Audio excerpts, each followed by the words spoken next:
Oh, hi. Hey. Yo. What's up, guys? Hey. It's Skycat Live. How are you? What's up? I'm Skycat Live. You're you. What's up? It's Wednesday, 3:14 p.m., 6:10:26. It's 72 degrees in my house, and I got my door open. Got some nice airflow in here. I think I'm actually going to open the window behind my head here, get a little bit more airflow. And so as you can see from the clock on the wall, it is 3:14 p.m., 6:10 on a Wednesday, 72 degrees. So that's where I'm at. So I love you guys. Thank you so much. And today I made some changes to my OBS, but I'm not going to say what they are. And I definitely am going to stop streaming to Kick in real time. There's going to be a delay. And that's all I have to say about that. I don't think I'm going to actually run Kick, is what it is, actually. There's no delay. It's just I'm not going to run Kick unless I'm singing. If I'm singing, I'll load Kick. But I mean, I don't think I want to be on Kick because I believe it is being used against me. I don't want anything used against me. I haven't done anything to anybody. So there we go. And so going live here, and I'm going to record, and I'm going to take it off the big face here. But also, I'd like to share my progress. I'm doing so well here. Today, I walked 12,606 steps, 5.73 miles, and you can see it's 3:13, 3:16. Apparently the clock on my wall is wrong. Maybe I should fix the clock on my wall. Let's see. The box where I keep that stuff is in there. Is it? Yeah, I think it is. I think the remote is in there,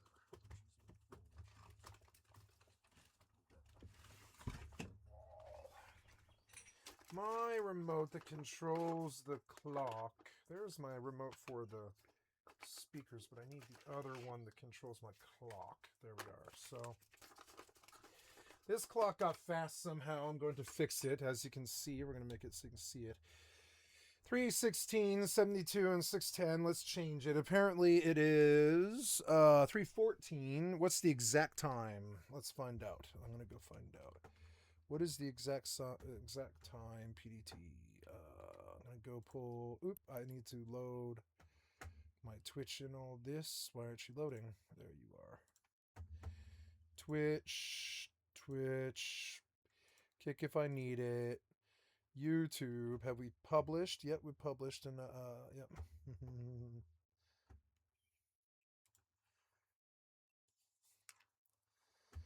Yeah, seems like it's good. And so here we go. So 72 degrees Fahrenheit. The dimmer. What do you mean volume? Volume? Anyway, clock. No, no, no, no.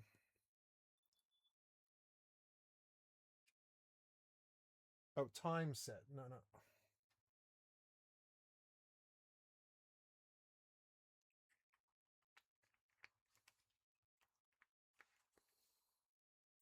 I set a timer. No, I don't know how to turn it off.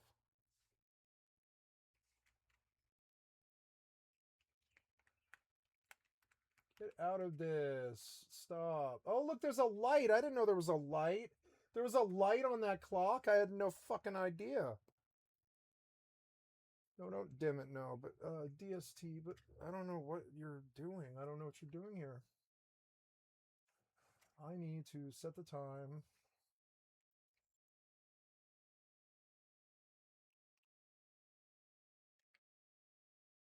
Get out of that. Time set. No. No. Okay. Okay, so there we go. So what's the exact time?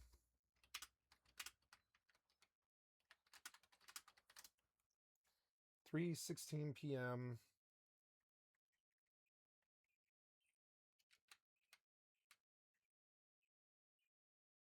3:16 p.m. 3:17 p.m. Hit okay. Good, good, good. Okay, we're back at the almost the exact time within seconds. Sorry, just fixing my clock there. Okay, fixed my clock.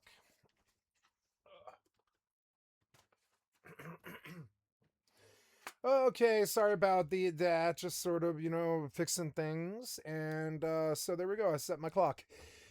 I noticed that there are no lights on in here. I'm going to go fix that.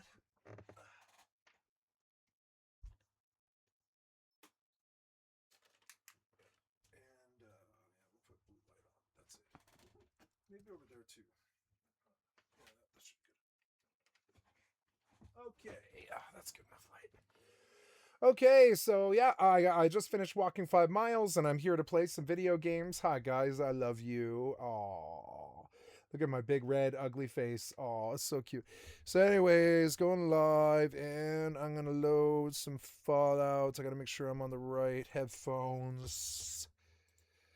Am I on the right headphones? I don't believe I am. Connect.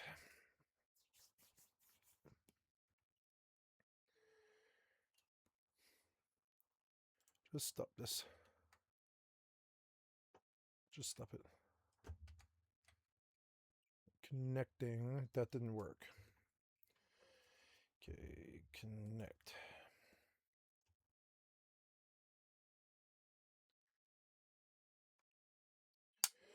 There we are.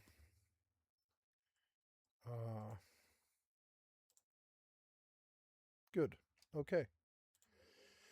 My other thing is my desktop audio is too high. And I think my mic is too low. I want it where when I mutter, it comes through legibly. Yeah, like right about there, I think. Check, check, check, check. Yep. And then if I go loud, I know it's still really like pretty good. Check, check, check. I want it louder. Check, check, check. Yeah, I think that's about right where I talk. Like, yeah, I think that's about right there. At -12, yeah. Maybe I want the sound. No, I think the sound's good. So okay, no, let's try -12 here on both of them and see, because I've been kind of listening to my own stuff and trying to balance the sound correctly, and I'm just trying to do it right. So going in on Rust and 76 and Eve. 76 and Eve. Okay, and I will go out.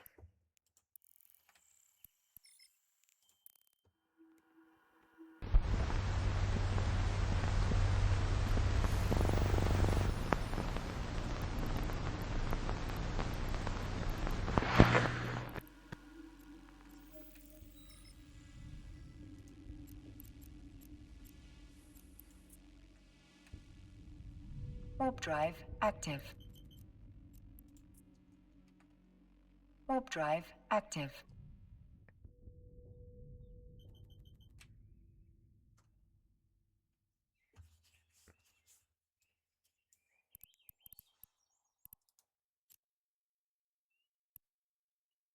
I might go to the mining fleet today because it's good timing.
There, that seems like better sound settings, I think.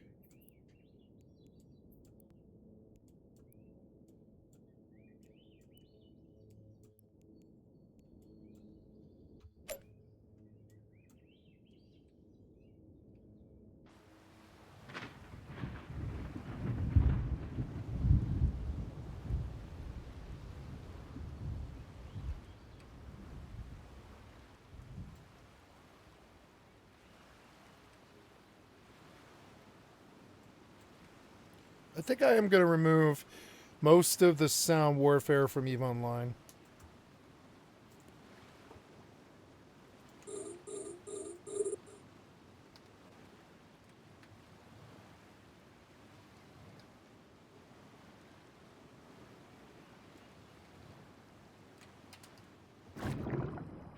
I'm in the water? Seems odd. I'm in the water.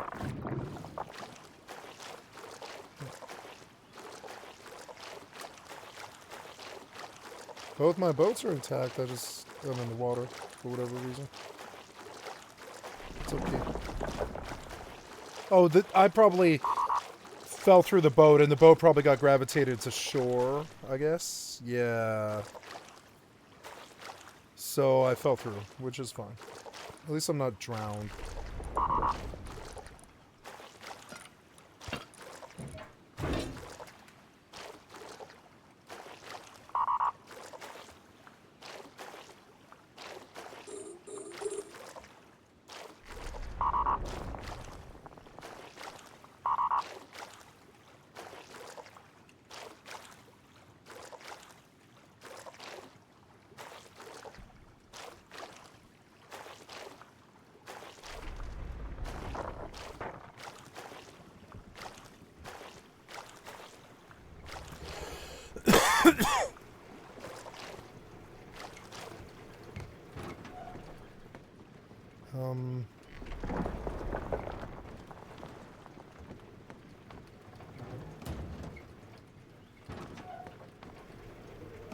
Yeah.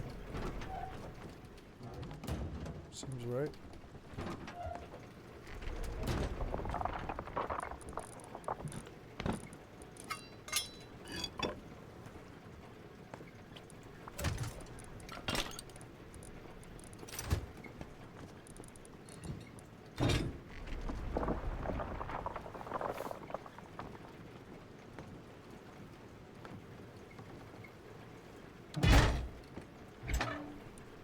Ooh, electric furnace. Does it have a pass-through?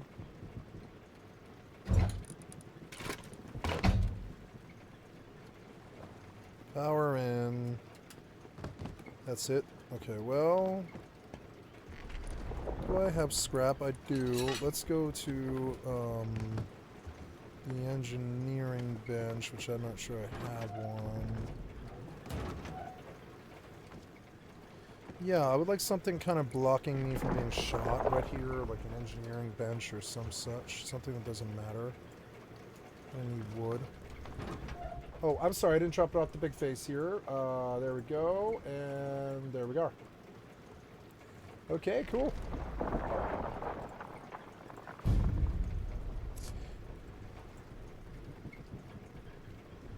I am not close enough. No, I just started the wrong thing. There we go. No, the UI sound is still too loud. Let's drop it to 30. Yep, like 30. That's still too loud. I don't want that incidental noise going all the time. There is still video game sides to the game that are annoying.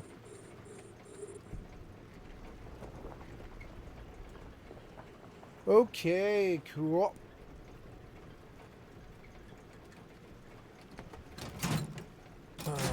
I am making an engineering bench.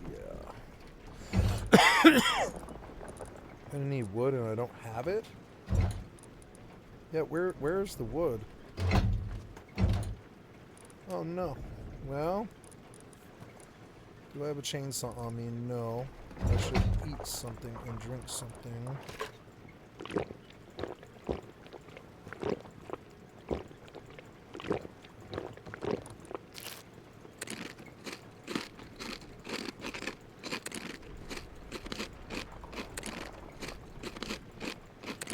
Let's go look for wood. No, wait. I want to keep that stuff, but the high qual and the GP and the sugar should all come up. There's wood. I'm blind. So, yeah, we're making a engineering bench. Engineering bench. And I want to use it. Oh, I suppose this is safer. No, I want to be able to see out, so... Yeah, we'll put an engineering bench here and a research bench over there. I really do want it to, like, block. Yeah, like block. Yeah, like block. Yep, and I'll get a research bench. What about a research bench? We can make a research bench. Yeah. Good. We'll put a research bench right here, and hopefully it like visually blocks the door exits. I'll put lockers. Do I have locker? No, I do not have locker.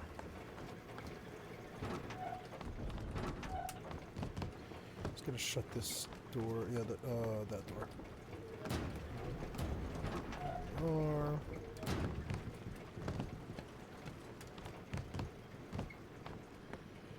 Locker is T2, is it? Locker. Where is locker? Let's see, locker.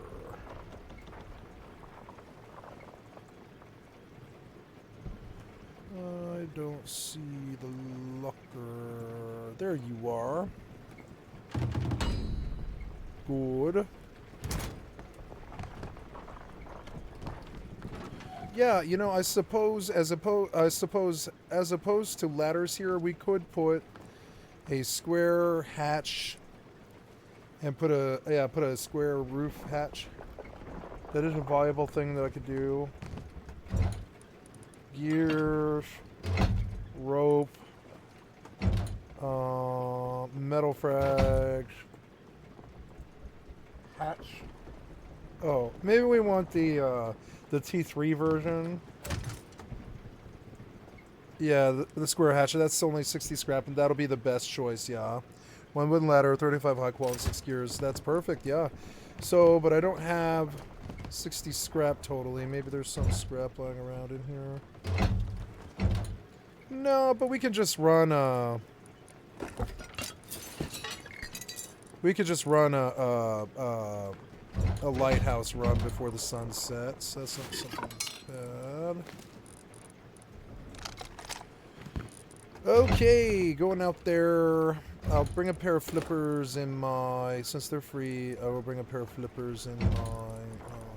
where did these go? Did I drop them? No.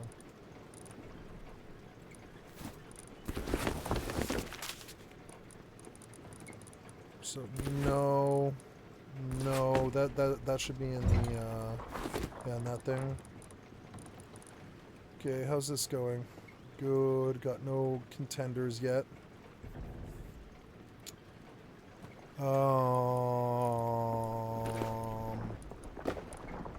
Yeah, so, there we go.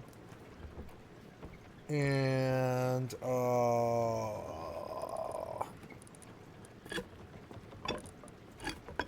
yeah, no, totally.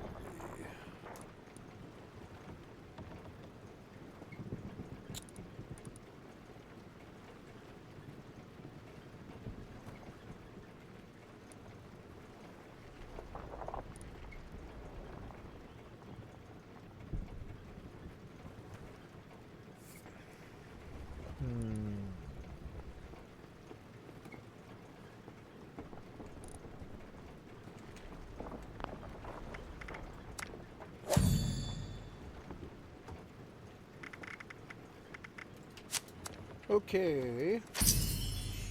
And Okay, looking good, looking good. Suppose I should get a pair of boots. And, oh yes, a vest. Tempted to use this, but it causes you to walk so slow. Or I don't know, I can't really notice.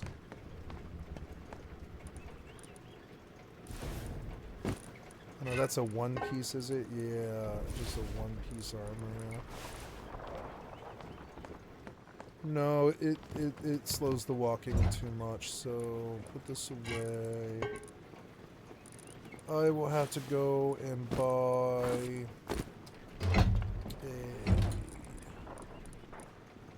a new chest. Or I can make it. I suppose I can make it.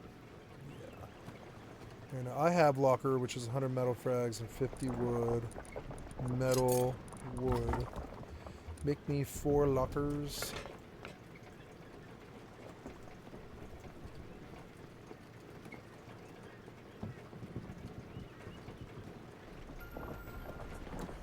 Oh. Am I full? She isn't, but...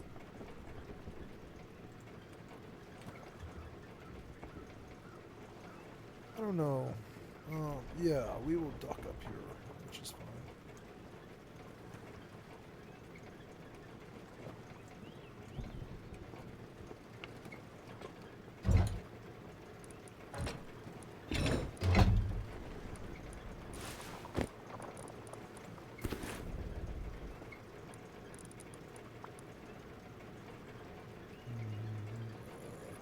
Cloth and wood, so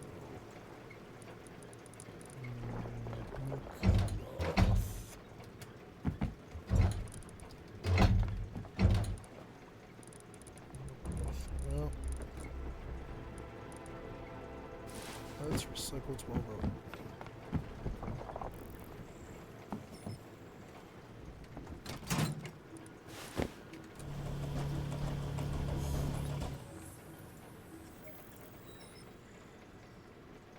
Okay, Bez in the item hanger. I'm on my way back out. Okay, we made money. Okay.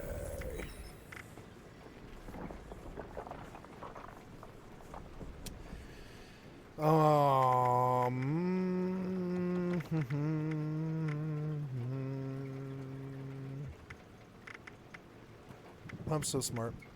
Now, you say there's something free here. If we carry weight booster, yeah.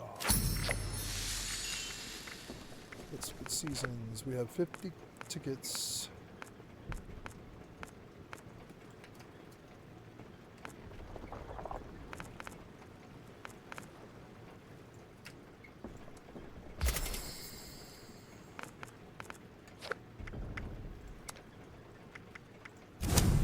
Going into high risk.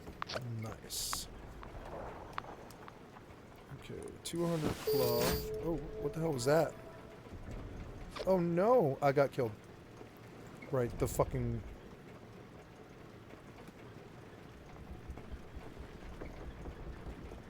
Can we dock, please?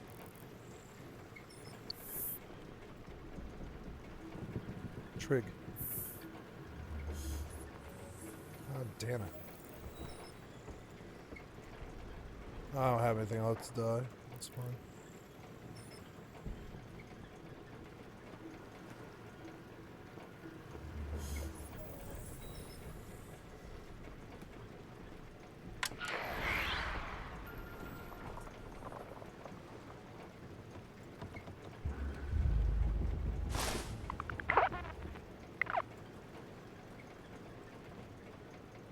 It's a Loki James Bond Reborn.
I killed someone here once. Right here.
I cannot fire.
Oh, somebody is moving the ship, huh?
Shame it doesn't create a an airlock.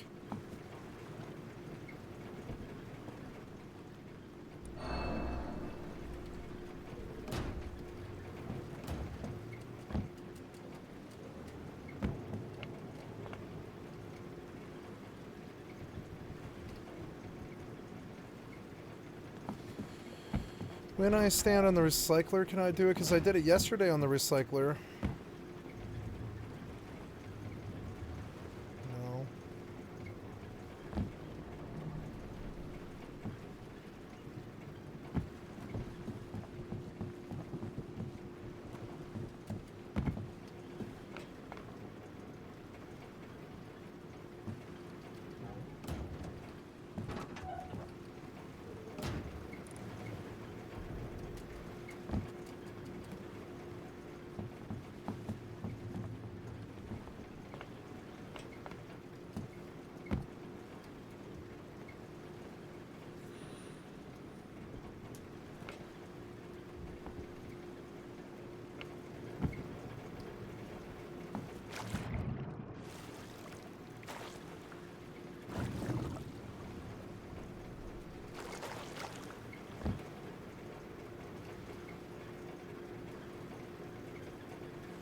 Beautiful.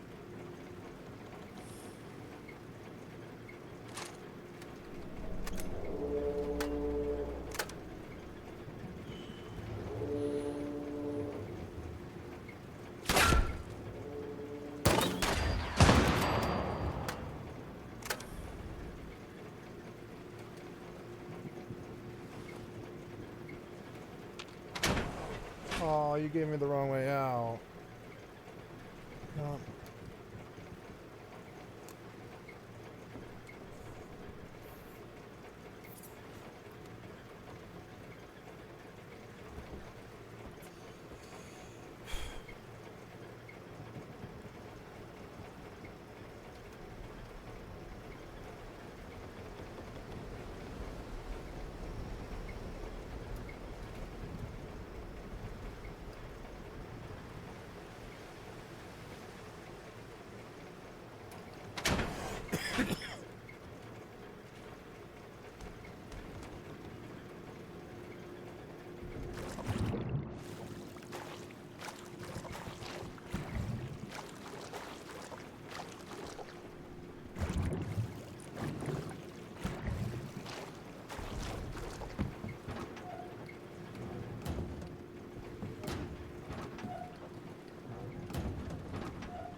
I don't know, the proto is good, but I need some bullets. There we are. Yes, I need air tanks and scrap. I need scrap to buy a uh, uh, uh, sturdy hatch for the roof right here that'll drop down and block this door. I'll leave it down when I'm in here. But it'll be a very good deterrent against them. So that costs scrap though. I might actually be another day behind. This wipe might happen before I ever get out to deep sea, but let's see what the status of deep sea is. It just opened on the north side, but I'm not totally ready yet. Yeah, so let's go home.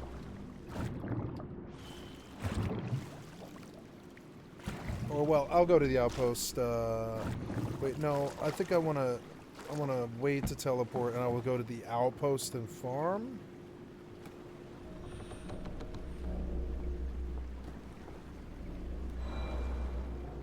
Look, that ship keeps moving forward and then falling back. It's weird.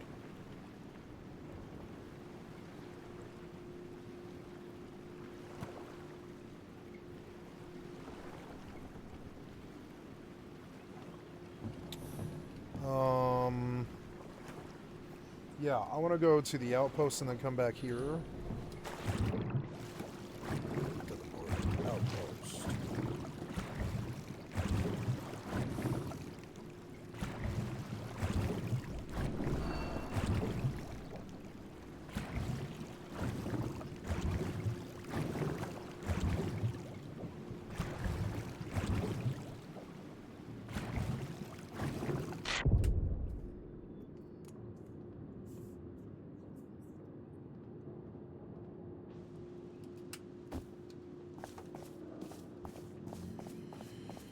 Good, and now I'll just go farm outpost because it's faster. I don't know why I bought this shotgun. I brought this shotgun, but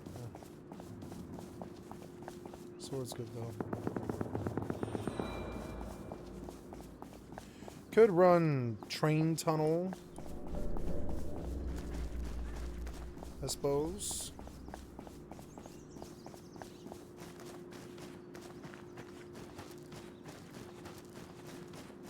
No, I'll just run the road. I don't care. Oh, there's somebody. Did he break the barrels? Yes, he did.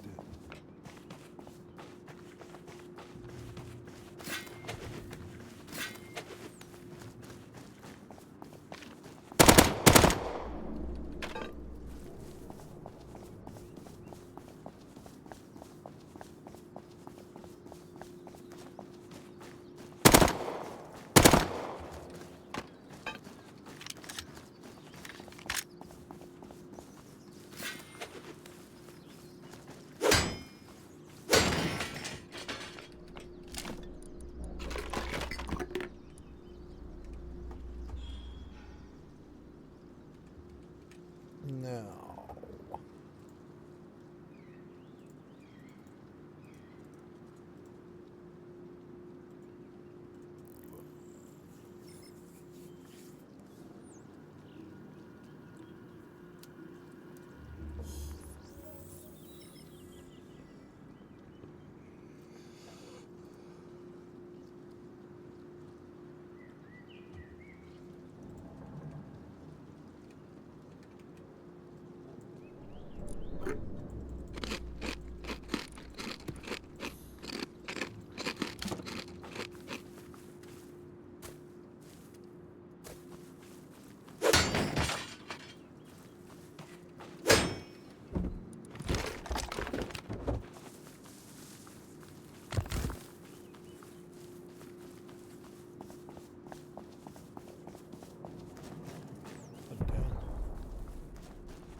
Oh my god, what could you possibly need that many fucking group of fire explorer?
Oh no.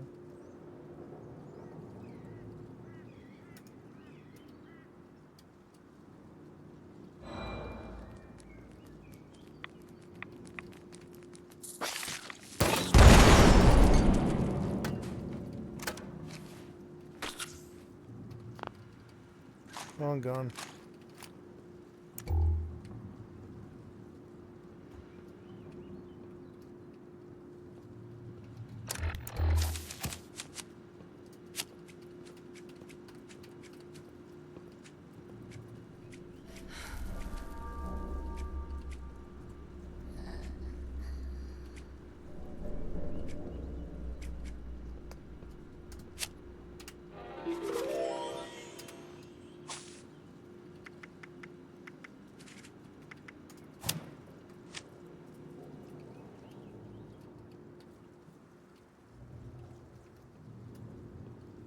There's nothing else down here. No, there is. There's a more stuff down here.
Okay, so if I want to get back fast, I take a right turn at this glass dome right here. I follow it all the way to the basement. And the entry that I need to come in...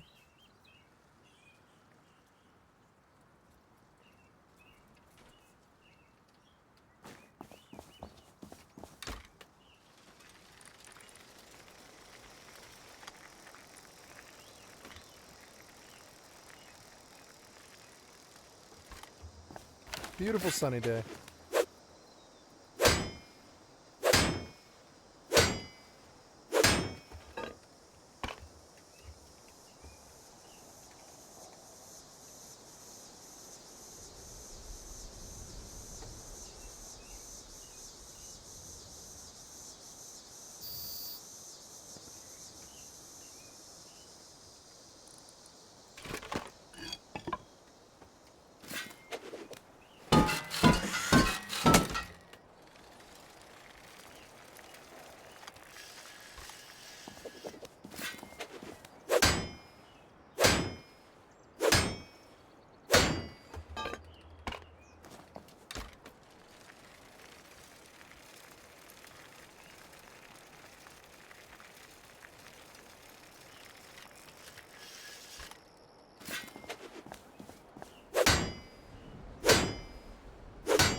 Yeah, they're existing.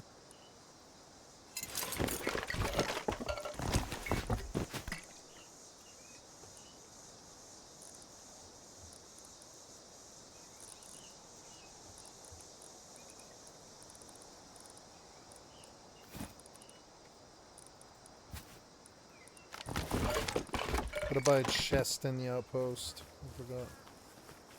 Or maybe I should just make a full metal piece and go down the T3, I guess. I think I mind getting 1,000 scrap and go down the T3 chart. There's stuff there that I like the MP5. It'd be nice to be able to just produce 5 MP5 and go out on a 2x2 battle boat. Yeah, I want to make a next boat much smaller. These boats are... That boat, while it has a lot of storage space and a lot of utility, it's also takes a while to build, and it's too big and too slow. I'd like to make smaller little triangles connected to a 2x2 and cram in there. Or, well, what I want to do is triangles on the front, and then a hexagon or octagon, whatever. I think it's like an octagon on the back, so that there's like 5 doors into the 2x2. I want to make another boat, which is crazy. I could just modify this one. There's not really... I mean, you can't really go out on the roof. Like, this is the next step to having like a roof. Oh, here's some free fuel.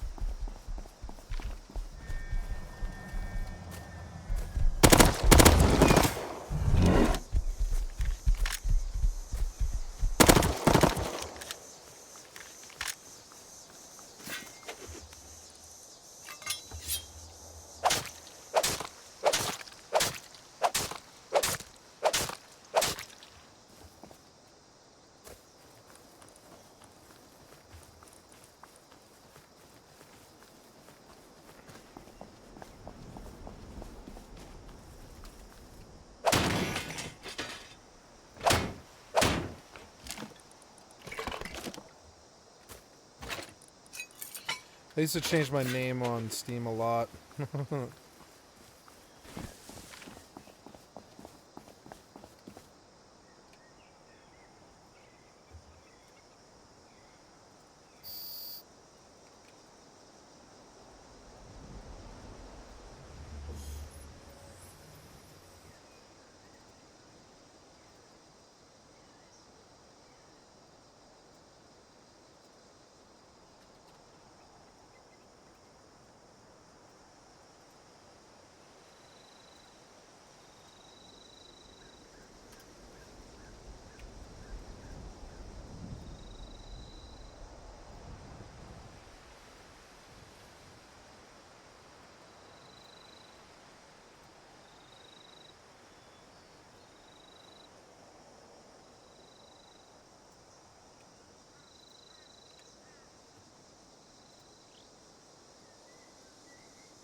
Okay, going back out.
600 scrap is good. I'm gonna buy some air tanks so I can loot if I sink somebody. And I'm gonna buy down the T3 chart for the to protect my base. Get the square ladder hatch. And I will fix the boat, and I will go to the next deep sea, which will be like 8 o'clock or something like that, I think. Yeah. I'll go to the next deep sea at 8 o'clock after a family dinner. And I'll fish. Yeah, I kept some rope. I'll make some fishing poles, and I'll get some food. I got bear meat here somewhere. Yeah, I got bear meat. That'll be a good bait. Yeah, that's plus 10 bait. That's good shit. I'll take bear meat out there, and I'll fish out there, and I'll come back and I'll trade the fish for scrap. And if I see a boat,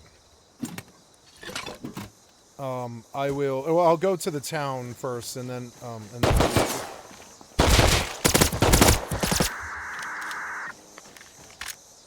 Ooh, RP.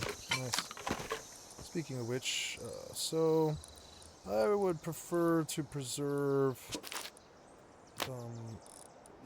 crude. This water is of no use to me.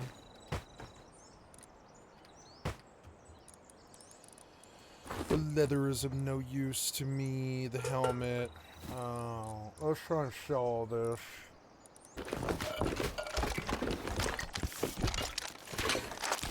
There's a large blueprint frag in there. Nope, that was not what I wanted at all.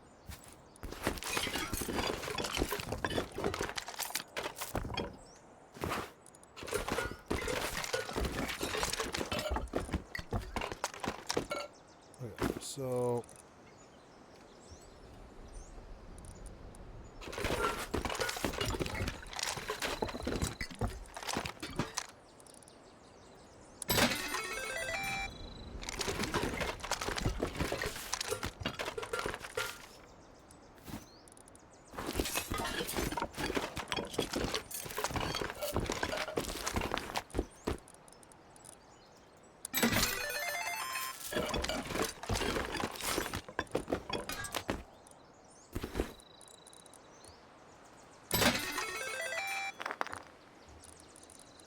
leather cells, huh?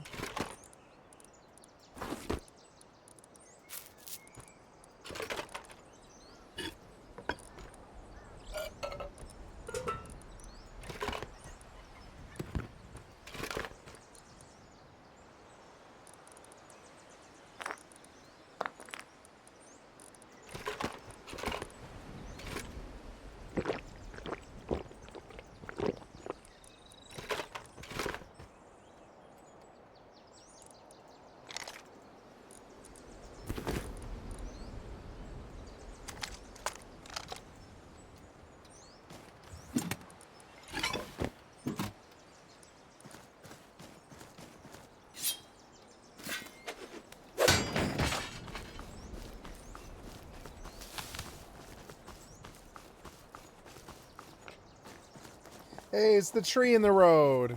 Oh, tree in the road, I'm so glad you're still standing. You're my favorite thing about this server. Good old tree in the road. What happened here?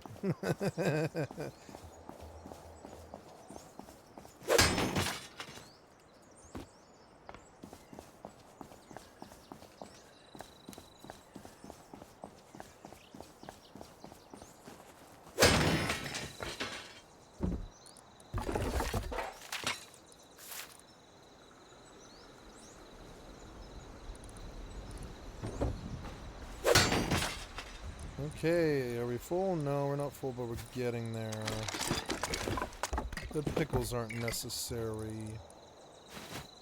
Oh, the pot seeds are too.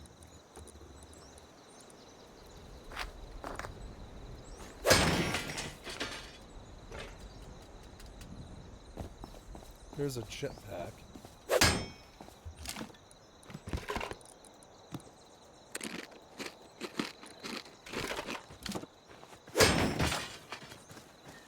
a whole nother inventory space full before I have to go.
Okay.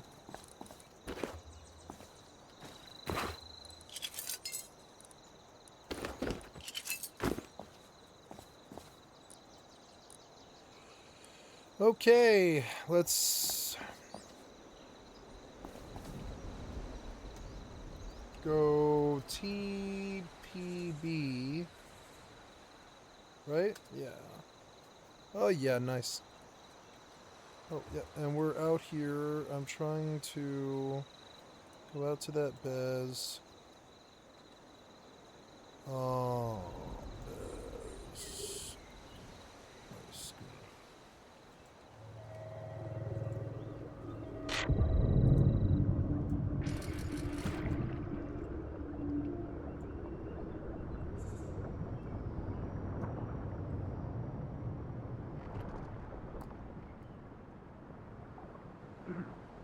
Oh, get up, get up, get up. Oh, drowning.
Oh, did I use another one of those? I did.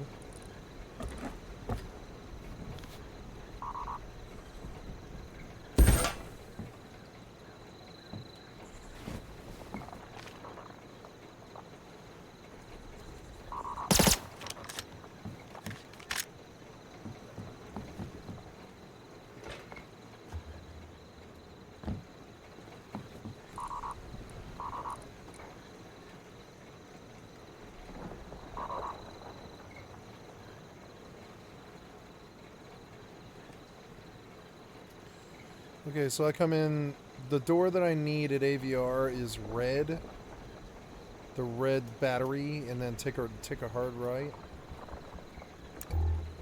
Now I have to go do this stuff, but I'm full. I believe I would like to put my base down here for a little while. It's a quiet place without a lot of stuff going on. Yeah, it's a fairly quiet area. There's zombies, but there's like no real... And players come through here. I got a good kill here one time. Players have to come through here if they want to do the MSQ, so it's a good place to be.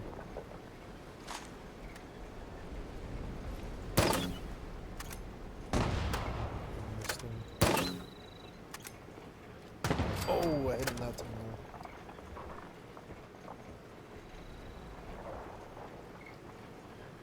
Okay, so I want to build right here if possible. You say no. Oh, yes, yes. But can I place the base down? Let's try it.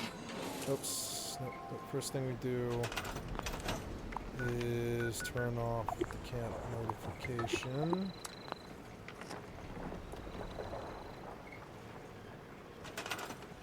And history stored.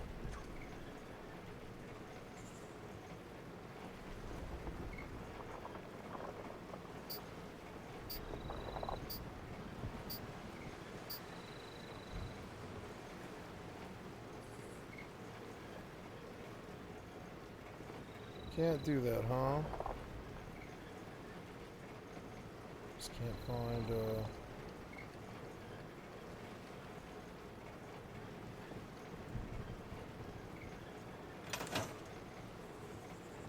Oh.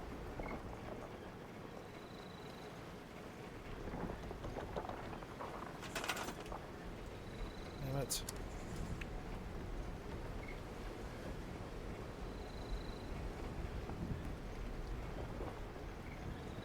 I found a spot that worked.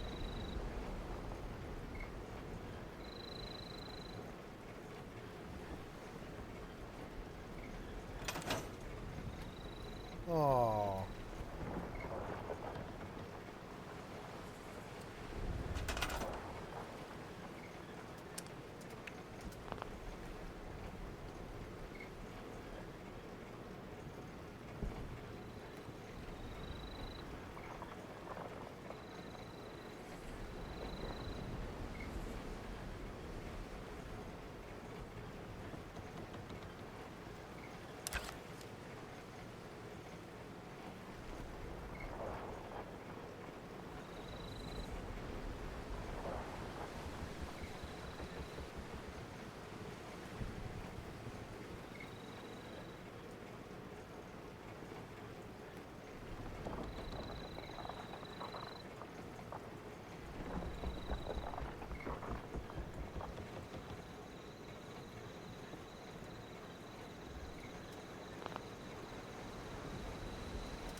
Oh, that does work, actually.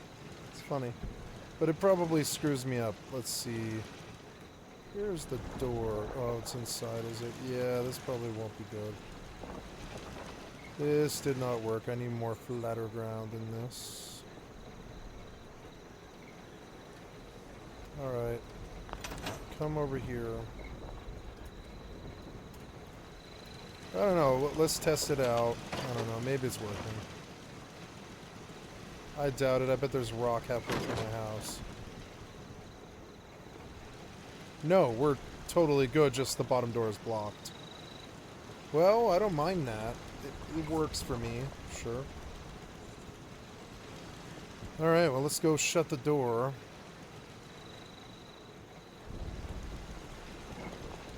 At least I have an airlock. Nice, let's go get a nap.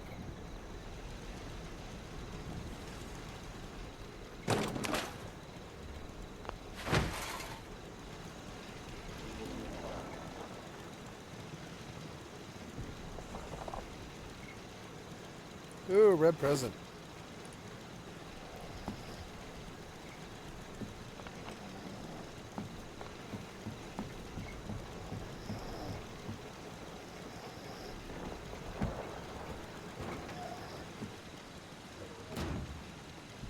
Well, I don't know. Will this block too much? I don't know. It might work.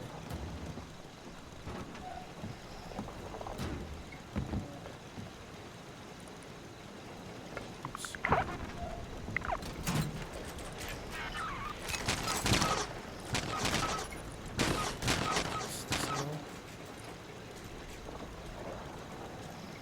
That's an odd sound. It appears that I've had a random attack from...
I'm up to 16 mil, which is a lot more than I'll lose when somebody ganks me. Doing well.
Oh, a bunch of my guns are broken. I forgot.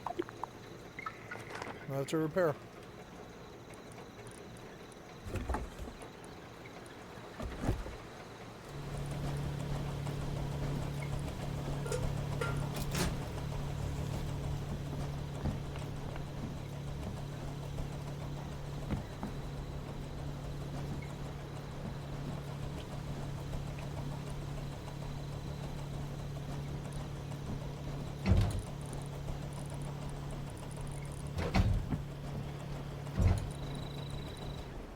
Where's my boat item? I don't see it.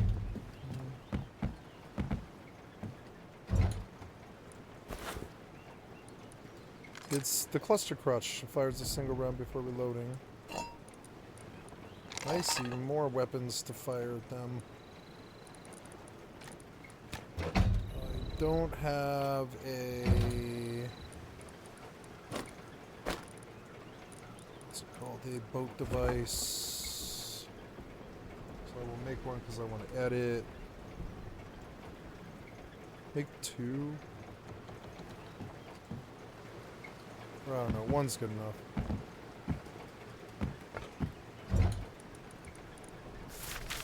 Blueprint frag.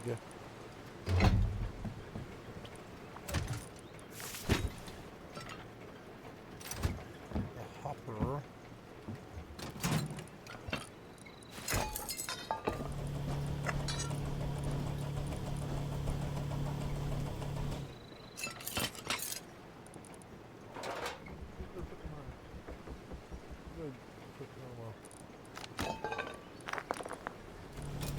Okay, so I want to edit to place some lights. I think I need to research the lights.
Unable to employ an edit. Well, let's move. I have a boat. That's something I can do.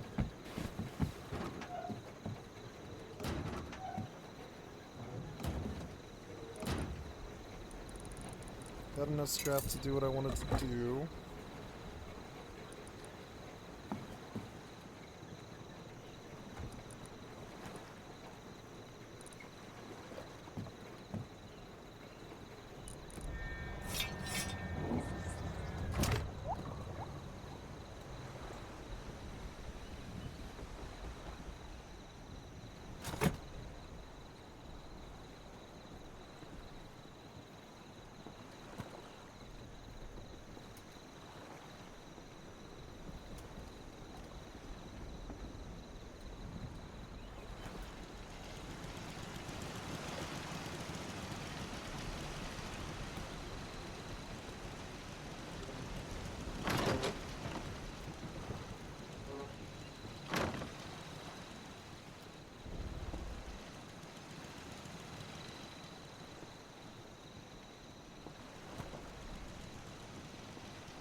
No screws.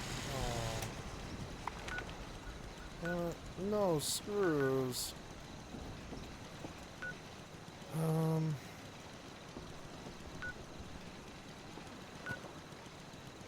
Okay. No screws. 70 out of 205.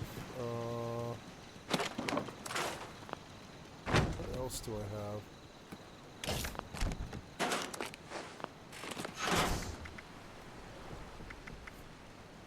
Oh.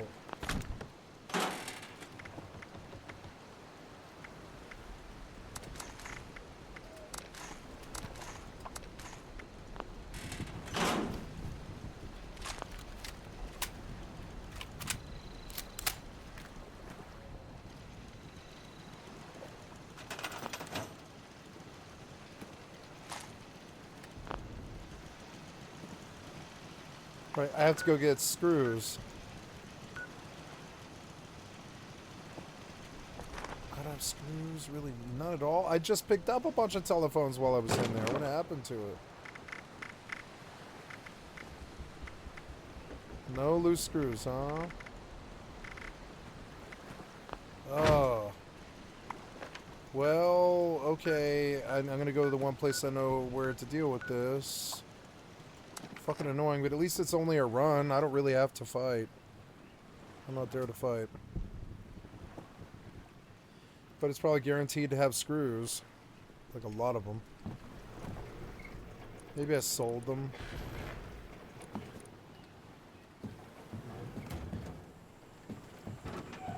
Okay, let's go out where we can... yeah, I'm like parked at the lighthouse, and I want to go out where I can build. I'll make improvements on this boat.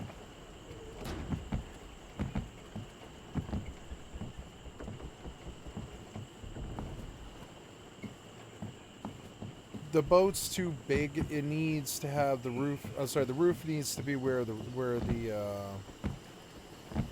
It would be better if it was just a 5x5, like 5x. It's like a 5x5x2. Yeah, like little 2 lines of 5 all the way down.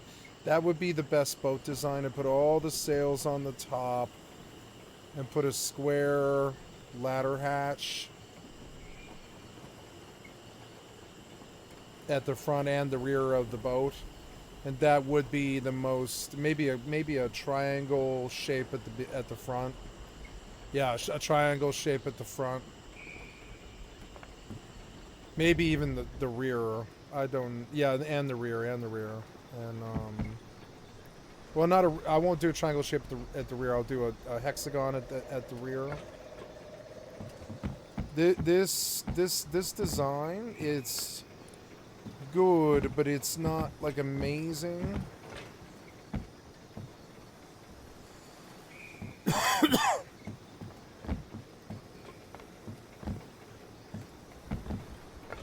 I could go at it differently. I could pull. I could just pull.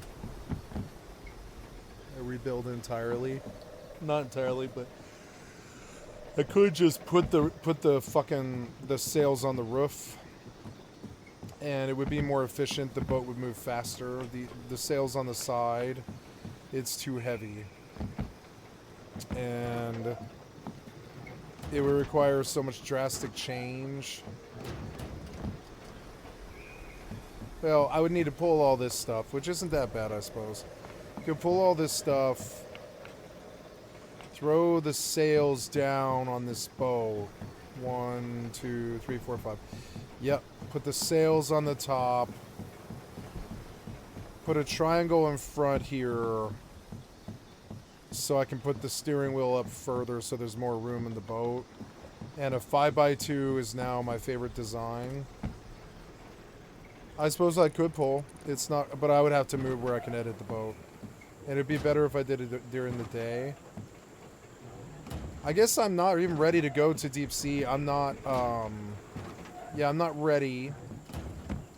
The top of the boat could be windows, and it would still be efficient.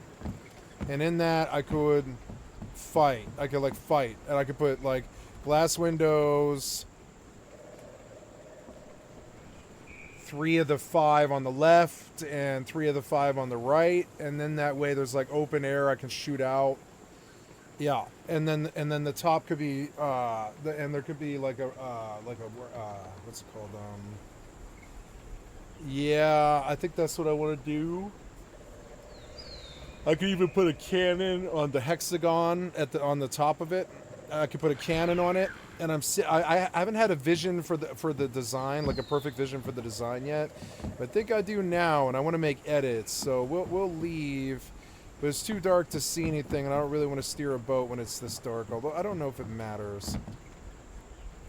Right now, yeah, I know that I need to be faced that way. It's not that hard to do in the dark, so we'll do it. I'll get us out of here. Yeah, let's reef the sails. Oh, lower sails, yeah, lower sails.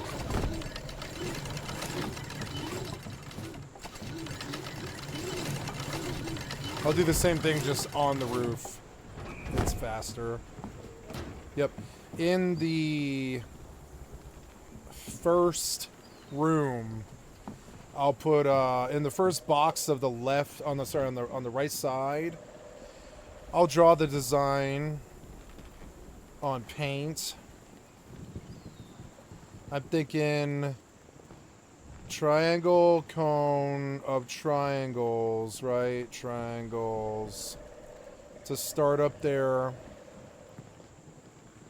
How does that work? I don't know.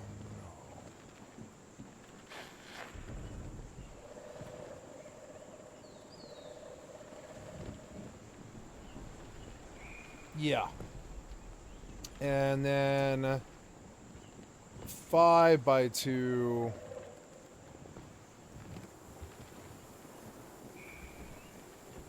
1, 2, 3, 4, 5. Yeah. And then I drew it too big, but and then a hexagon of doors, and the entry being right here, the last door being the exit. That's what I'm gonna make. Now, I don't know, the way this ship currently is, it works, but I'll have to edit it a fuck ton. And I'll have to go to where I can edit first.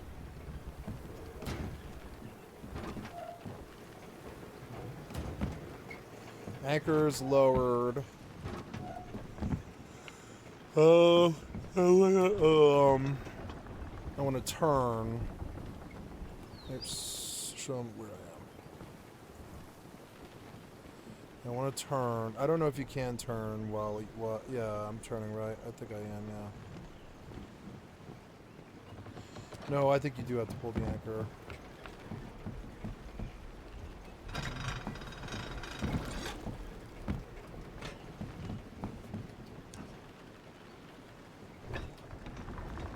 Good. Oh, phone's ringing. So bear with me just a second. Oh, maybe I better go pull the anchor, I guess. Or I don't know, go up with it. Hello? Yeah, I was gonna say, yeah, grab me some hummus. That sounds good. Yes.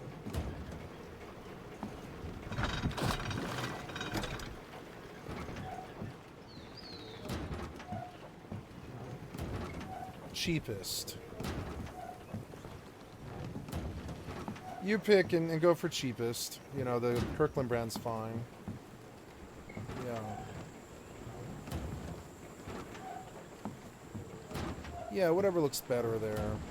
It's hard to say without being able to see it. Yeah, get the one that looks good. I don't care. I trust your taste. Without being able to see it, it's hard.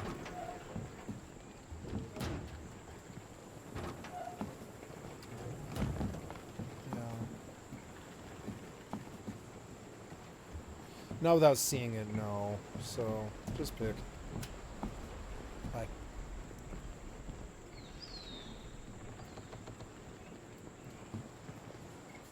Oh. There we go. Now we can put down lights. Oh, you can't deploy that? Oh, okay. These are worthless to me. I think you can do those. So make me 10.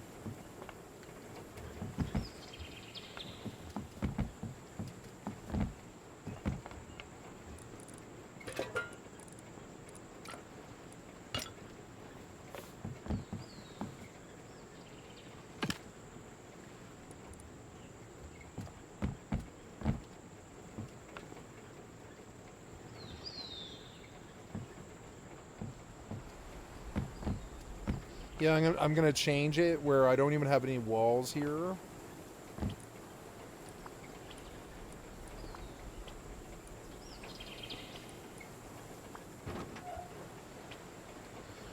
Yeah, I'm gonna change it where I don't even have any walls here. Give me a hammer.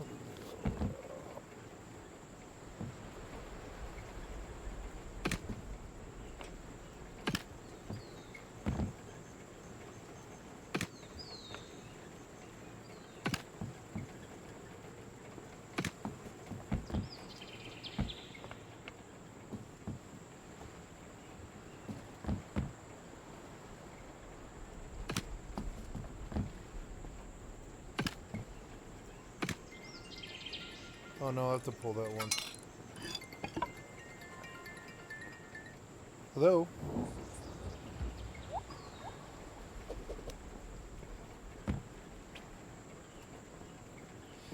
No, I've got a lot of fruit right now. Actually, I got a bunch of frozen fruit, so... Yeah. Well, no, grab me one bag, because I have been eating a lot of fruit lately. So grab me one bag, but one should do. Yeah, one should do though. But yeah, I want to try different brands. So yeah, grab me one. Yeah. Oh, okay. Okay then. Yeah, grab that one. I like that brand.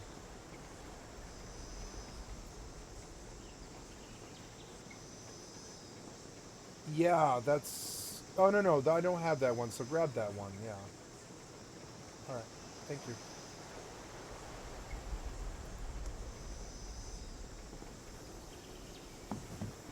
Oh.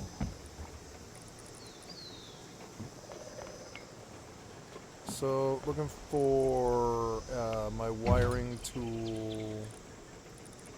I don't know where it is. There it is. So, has this thing been plugged in? No. Damn it. Well, at least the sun's rising and we'll charge this battery. Oh, no. I need two root combiners.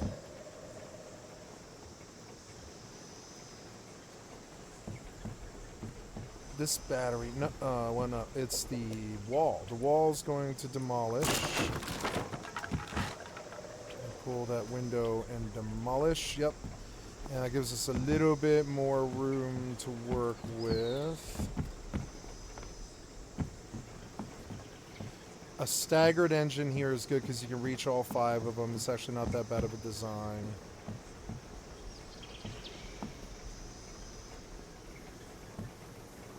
I don't know, maybe a full line of them.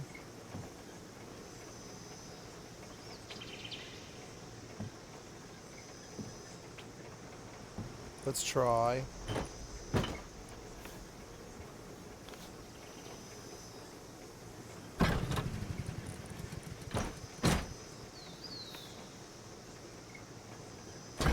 Good.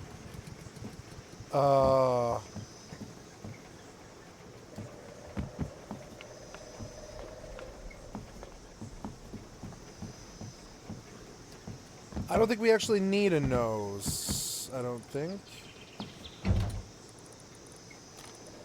Yeah, there was a lot of work to do to perfect what I think the design should be, but I got there, I think. Yeah, how do I do this? I guess go and we go.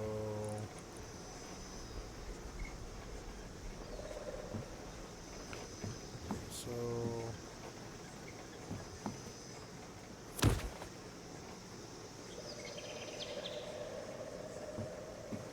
Oh. No. I want you to break that.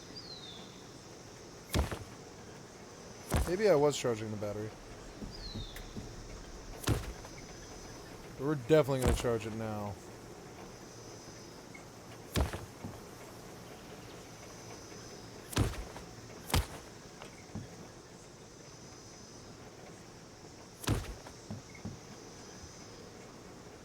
I need one more root combiner.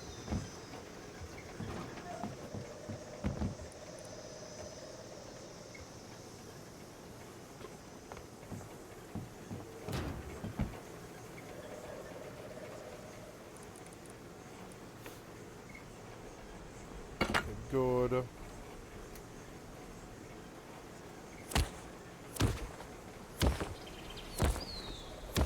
Okay, and there's my final battery charge. Although I might have to move the battery. We'll see.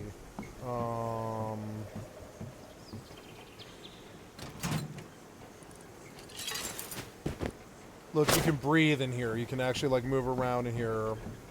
I'm seeing the design. It is better. Now, so... What else? I guess I do need an engineering bench. Or no, I guess that. Well, I need this recycler. So I'll stick this here on the other side of the engines. The engines lined up nicely with 2 squares. And then we pull this because it's no longer the design I want. Yep. Or that, unfortunately. Remove. Yep. And remove.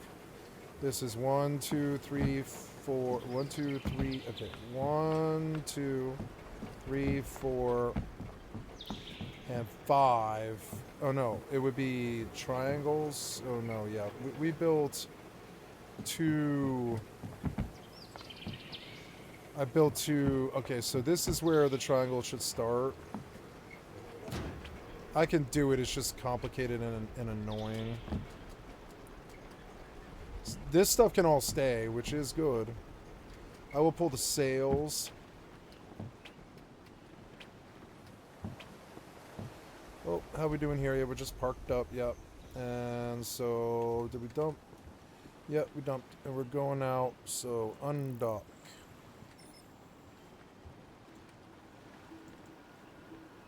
Undock.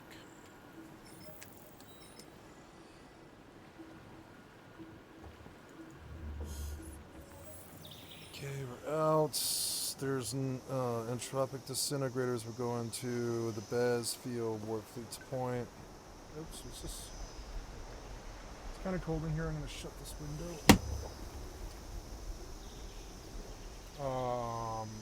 What a beautiful day it was, though.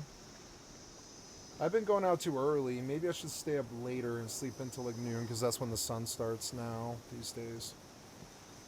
Stay up till 4 tonight, maybe. Yeah, if I feel like it, I'll stay up late. I'm a gamer. What the fuck else do I do? So, all the way to the spills.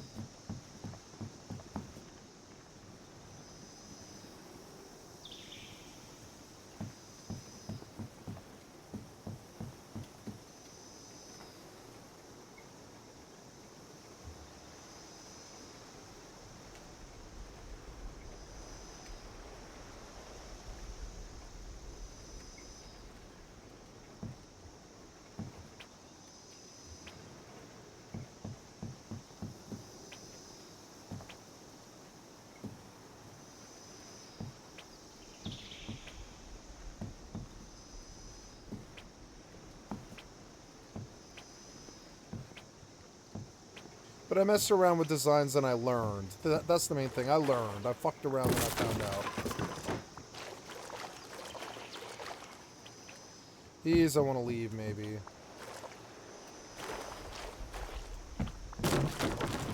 There, that left it at like half the size. Now, I need... I did fuck up this part of it.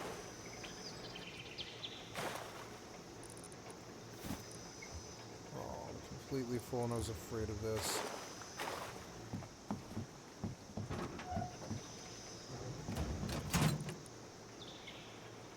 I'll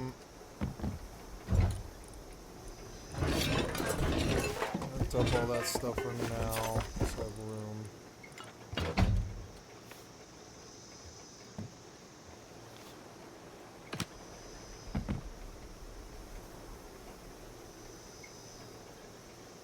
And this is the last one. I would prefer if it was up there.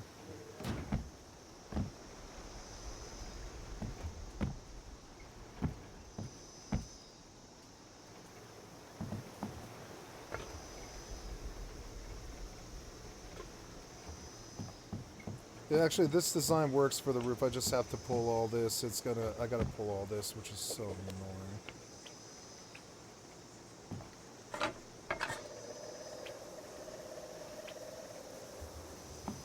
Gotta pull all this, I guess. Yeah, I don't know if I'm gonna have room for...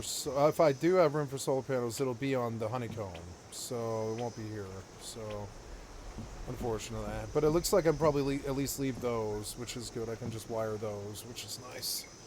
That's the complete circuit. I just have to plug the solar panels into it. This has got to move. This has got to move. This is going to be a triangular ladder hatch. Does this work? Yeah, it does work because you can stick sails in the center. So the sails, I put them away, but I kind of want them. Sails and the anchor. Ah, my arm hurts because I sank down. I'm gonna sit up. There, much better. Oh, I'm going to try now for a moment.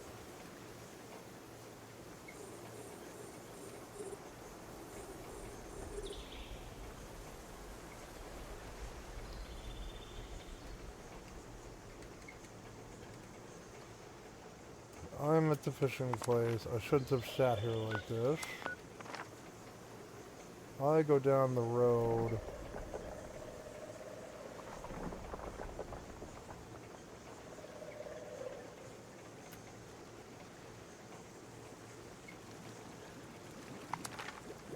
Okay, we're going down the road.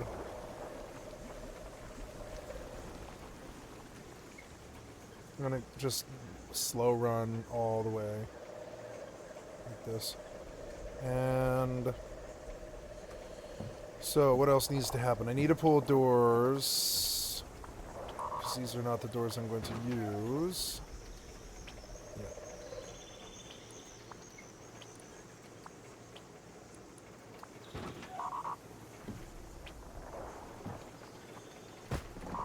Ooh, I have a lot of gears. I can make doors, which is good.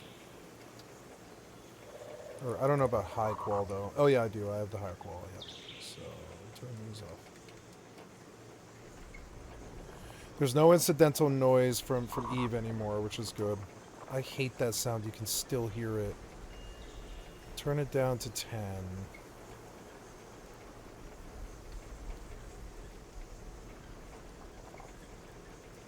You can still hear it, but it's like very, very faint. Okay, so...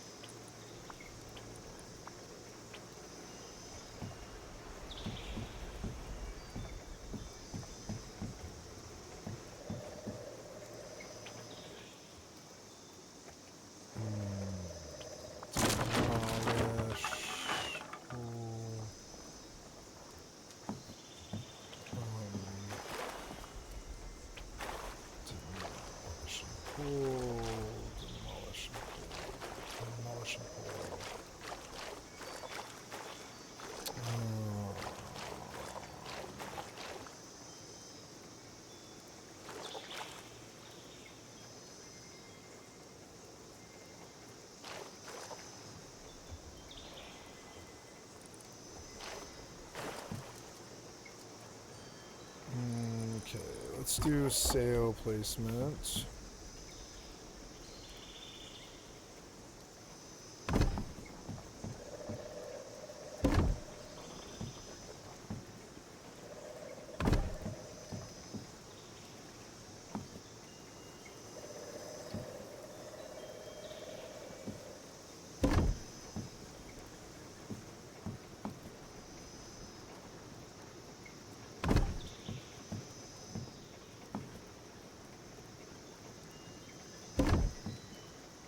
Ah! Fell.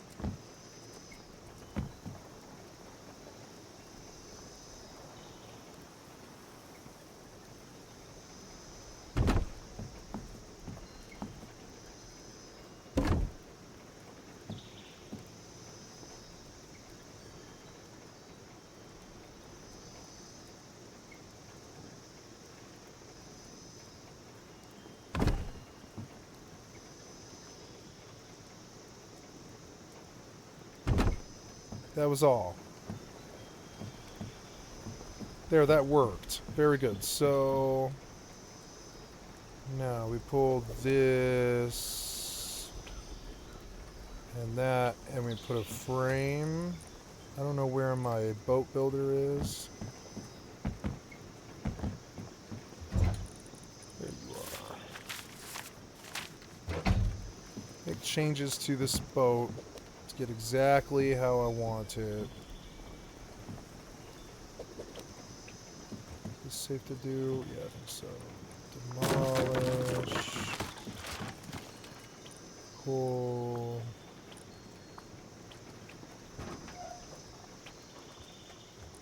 Yep. And then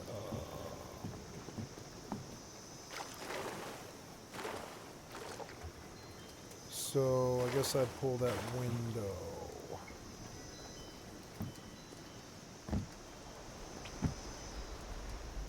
And I demolish.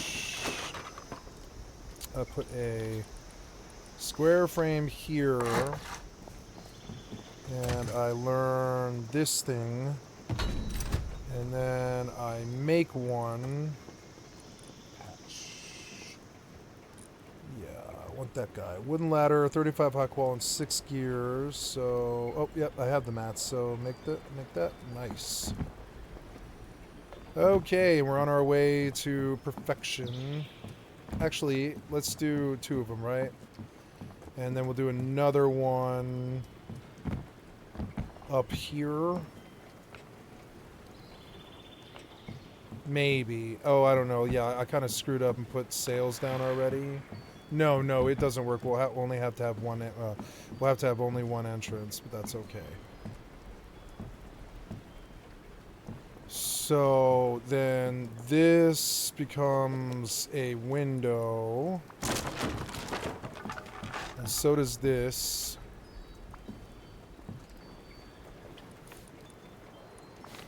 Window.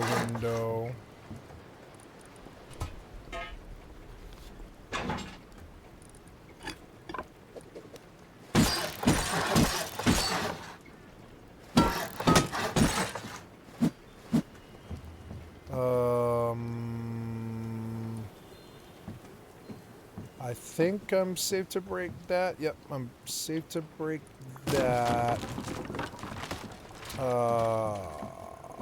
And then, yeah, all of this actually, I think, but I gotta make sure that I didn't do anything up there. Yeah, I think that should be alright.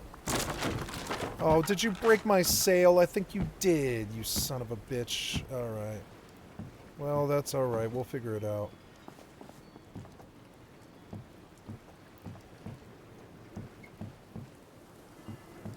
Oh, no, I actually screwed this up. No, that's not how this goes.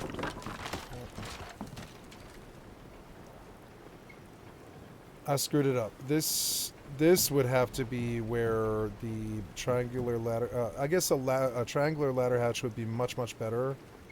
So we'll just demolish this. Because this won't work. Okay, so... There we go. This will work, though.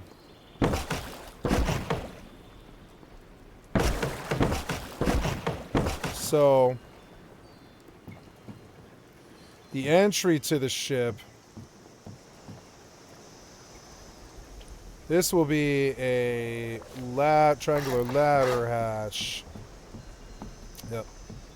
And then... This is a door. That's a door, a door, a door, a door, a door, and a door? Yeah, except no. This right here is a window. Yep. No, wall. It'll have to be a wall. It'll have to be a wall.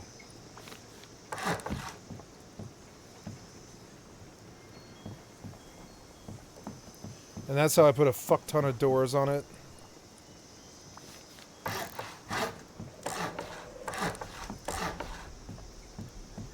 Yep, it's annoying to go in and out, but it's, you know, it is safe. And then I need 1, 2, 3, 4.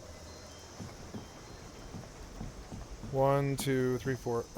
So, oh yeah, there's a frame, a triangle ladder hatch frame for right there. Yep. And then we'll need a triangular ladder hatch, which I guess I'll make. Left. And then, we'll block the door with the hatch. Or, well, probably that door, frankly. Good. And then let's put the first window in. Yeah, it's feeling better. It's feeling like a better design. And it's enough room.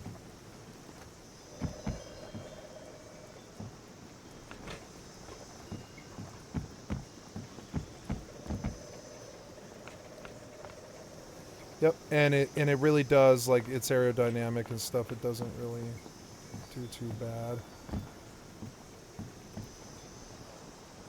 I think we go up. I think we remove. Well, I think. Oh, am I full? Oh, I am full, huh? Oh, yeah, yeah, yeah. Okay, well, let's go. I'm making good money out here.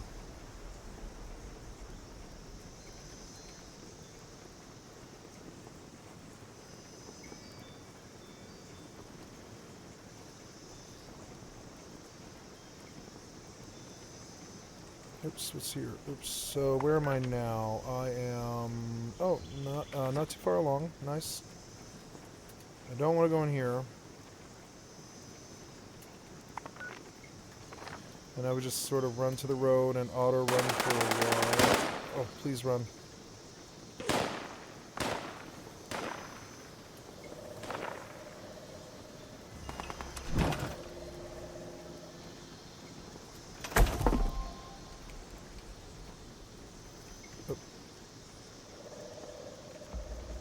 Ducking. Duck.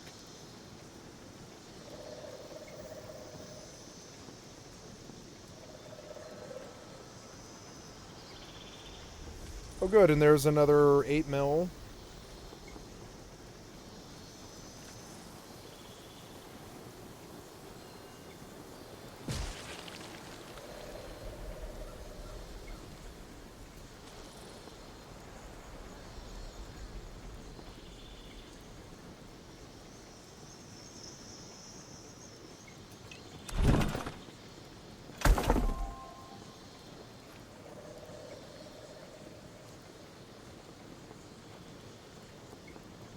I believe I will shut my door. It's starting to get really cold. It's like 5 p.m.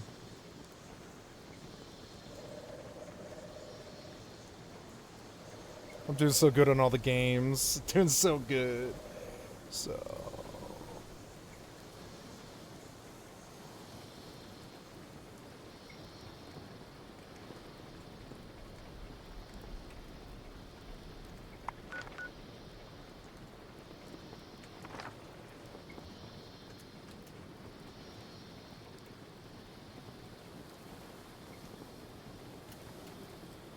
It's hard to live in high risk. You actually have to know the game.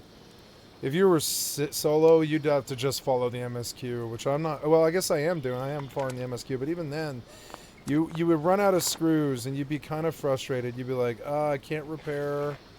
I don't have guns. The guns that I do have suck. You know, it's a hard mode. There's no VATS to carry or hold your hand, so you actually have to do verifiable damage to each target.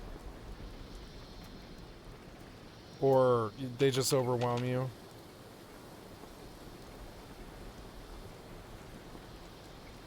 It depresses me how far away GTA 6 for PC actually is. It's like 15 months or something dumb longer. It's like 20 months, 24 months something. It's like 24 months. That's a long time. That's two fucking years. It completely takes the game off the fucking table for me, basically. It'll be nice when it hits, you know. It will be. That's it's a storage beast.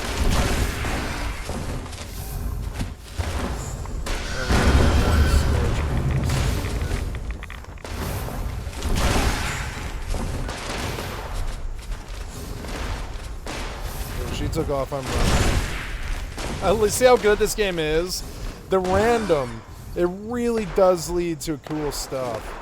Hopefully she fucks with them because they've been fucking with her. Yeah, she'll fuck with them first. This is fucking Scorch Beast robot fight at Robco. It's almost like a faction warfare basically. Robot versus Scorch Beast. Fights, you know, and I love that shit. It's like what it's like Caves of Cud, but like, you know, but 3D. It is like Caves of Cud. It's a lot like that. I mean, like they fire at a certain rate, so it's a lot faster. But it reminds me of like 3D Caves of Cud. This game. Scorch Beast is still fighting those robots, which is hilarious. She can't seem to kill them for whatever reason, even though she can fry them alive. Oh God, there's one of the most terrible mobs in the game, and he did see me. I think he did see me. Oh, did you see me?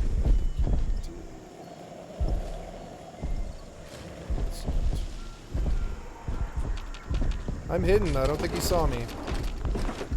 I never knew this place existed. Wow, going south. Oh, look, it's a cat poster. Going south was scary, though. I gotta say, that behemoth was fucking scary. Maybe the Scorch Beast will fight the behemoth. We're not that far from where I want to be.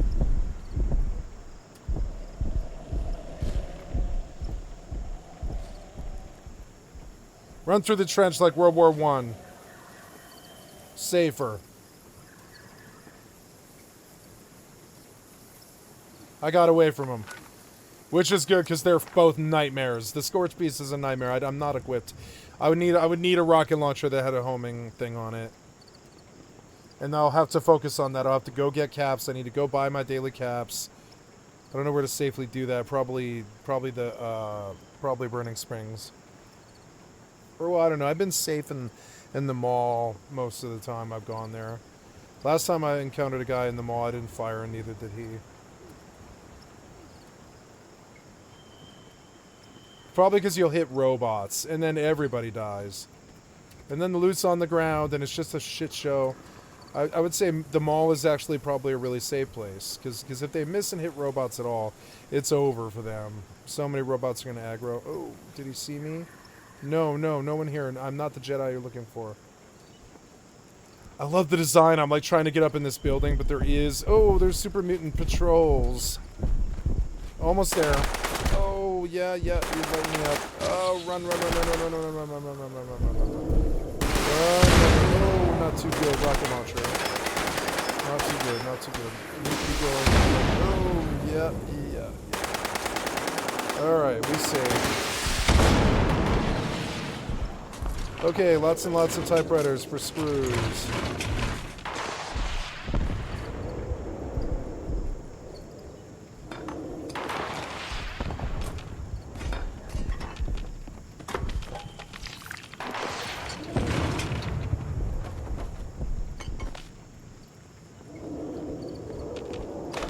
Lots of typewriters for screws.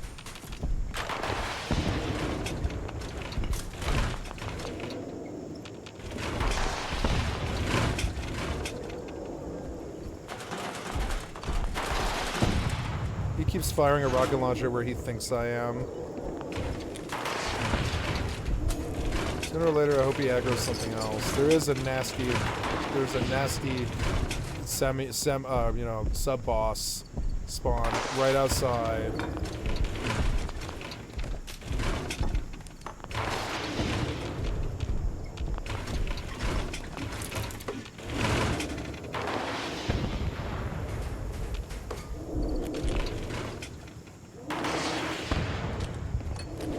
More screws and what the fuck was that? Oh, what? No, I came so far. You fucking shithead. I didn't, I'm not that far, but, oh, man, I should have put a tent down before I came in here. This guy, I'm not used to them coming in that building. I'm not used to that. Damn it. I gotta do that whole run again. Hey, at least I put a thing down. At least I don't have a Scorch Beast on me this time. It's not that bad of a run. It's like 3 minutes or something. It's not that bad.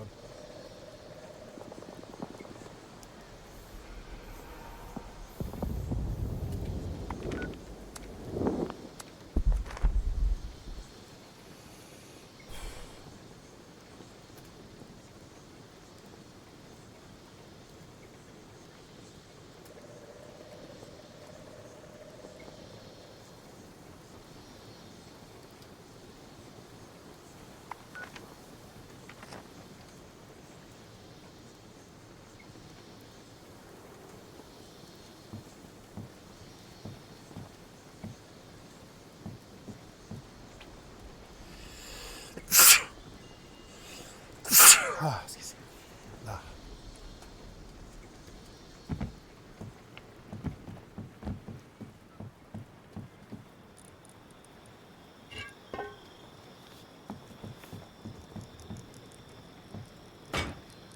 Okay, opens to nothing. This won't fit here. Why? Why will this not fit here? It cannot be placed on boats. Okay. What about just regular triangle hatch? I don't have it. Hatch.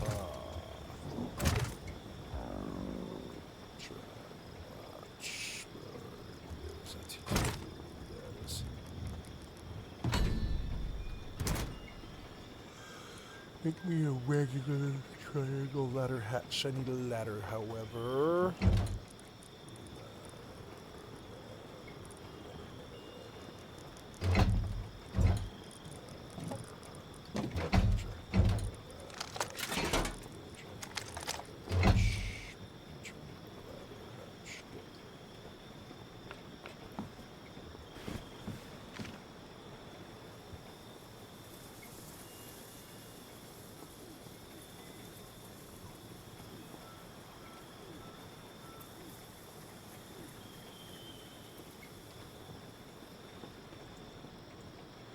Cannot build in this area.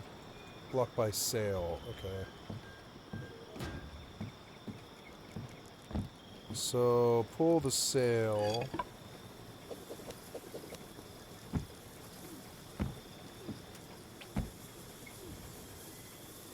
It was that guy.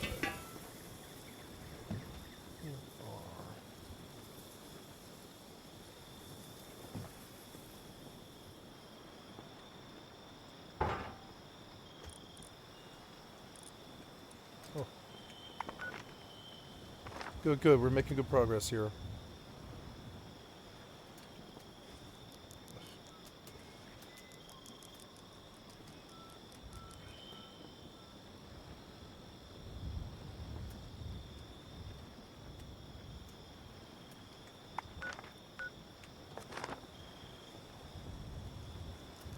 Why did this guy kill me in the bottom? I did not know how he found me even, really.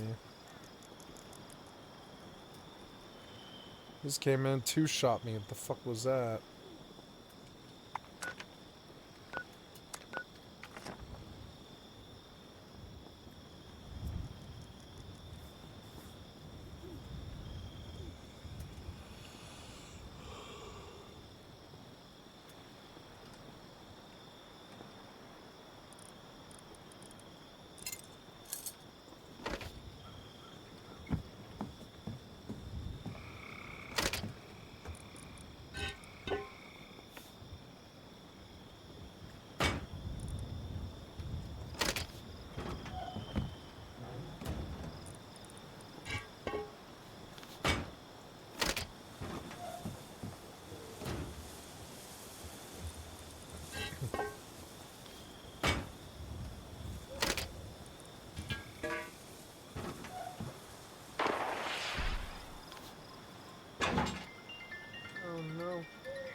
I'm here.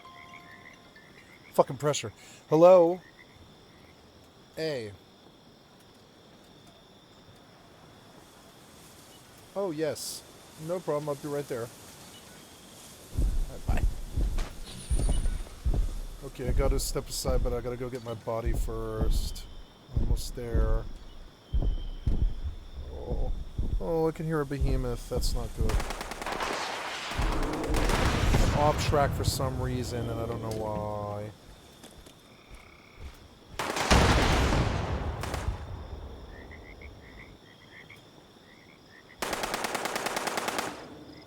Aggro, which is also not good.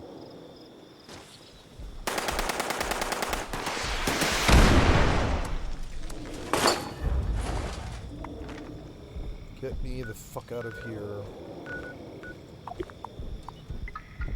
Over encumbered. Oh no. That guy's a rocket launcher. So, alright, I'm gonna go around the other side. Oh no, No, don't kill me again. No! Goddamn phone call fucking fucked me. I forgot to put down the goddamn tent again. Ah, damn it. Get off my body. At least it's on the ground now, but it's like... damn it. I'll go in right before... I'll come back. The body isn't going anywhere. Fucking super mutants one-shotted me with fucking rockets.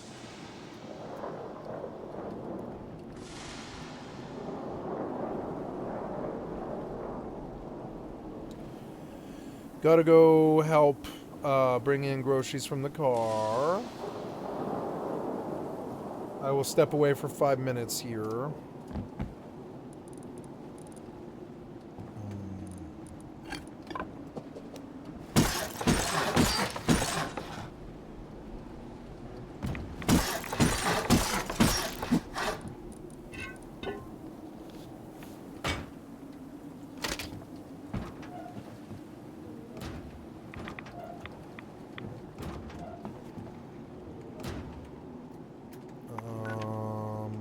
No, we go that way.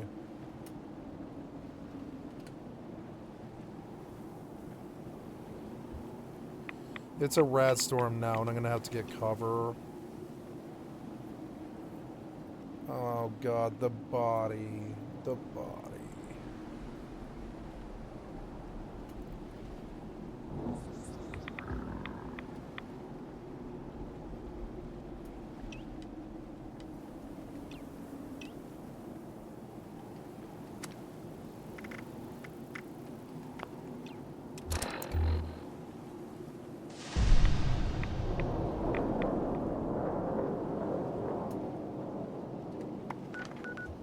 Oh.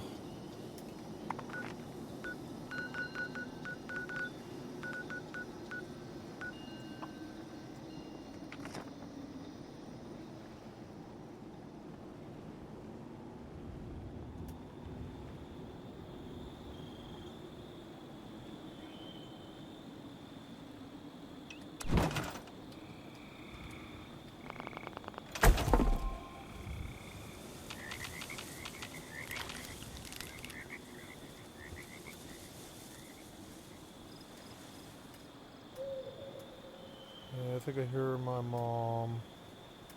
I'm running late.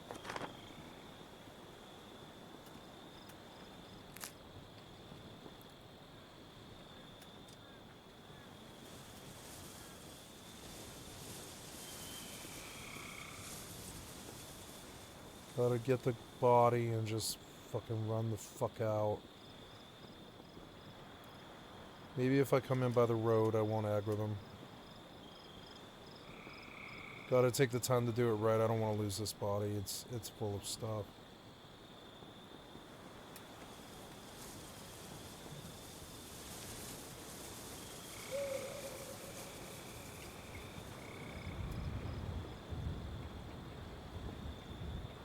Oh.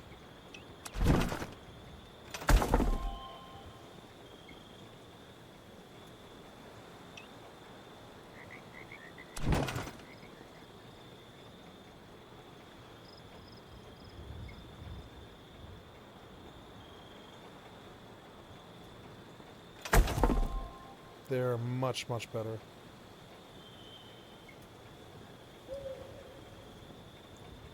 Maybe I can skirt along the side and just get the body and warp out. Oh god.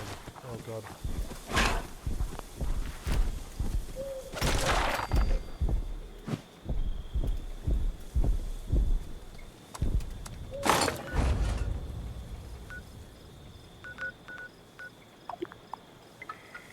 Over encumbered.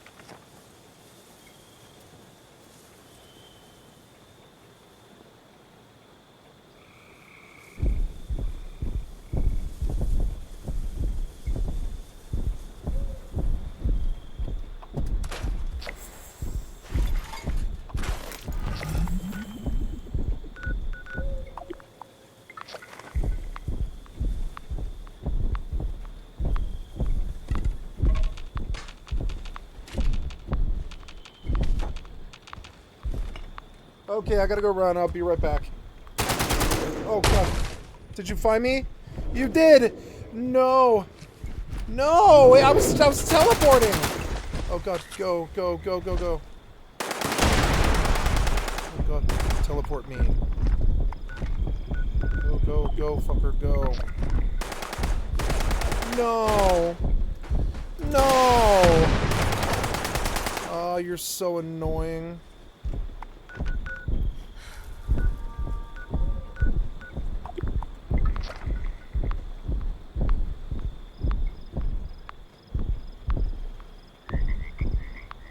You're so annoying. 5 seconds. 4, 3, 2, 1, go. Alright, gotta get my shoes on.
That's my Mertaz.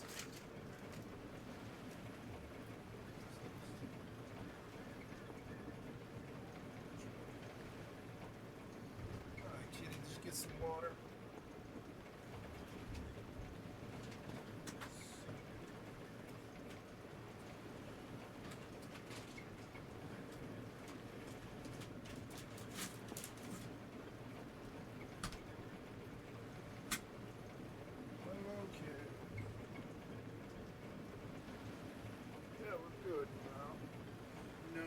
Disconnect me. Disconnect me. Don't disconnect me. Okay, I gotta put my headphones back in. Sorry. Okay.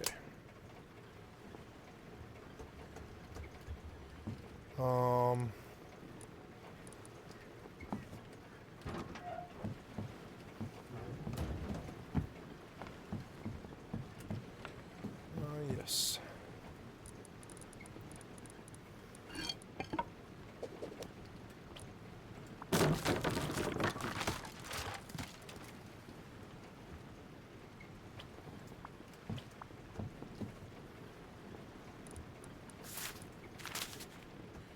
Oh, did I break sales? 1, 2, 3, 4, 5, 6, oh no, 5, 6, 7, 8. Yeah, I broke 2 sales, yeah. Oh no, one sale, but that's alright. I have a target. So we are going to do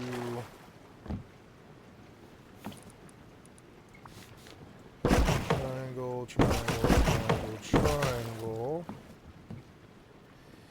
And I will do a doorway. And this thing blocked by electric furnace. Go. Then give me a door and a lock. And windows.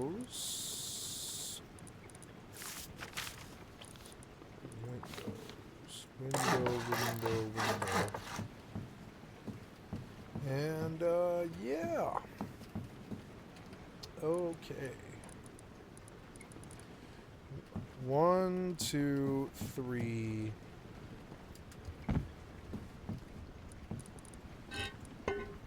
Door. Lock. 1, 2, 3, 4, 5 windows.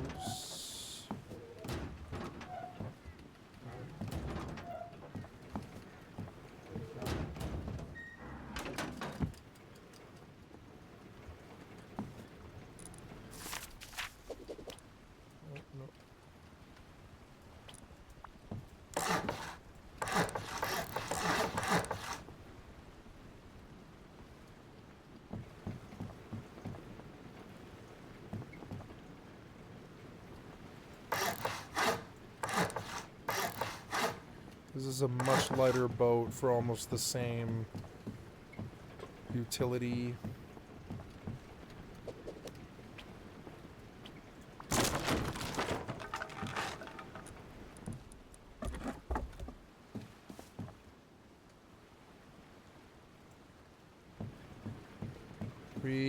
Okay, so 1, 2, 3, 4, 5, 6, 7, 8, 9, and then there'll be a 10th sale, probably right here. Got to make a sale. Go now.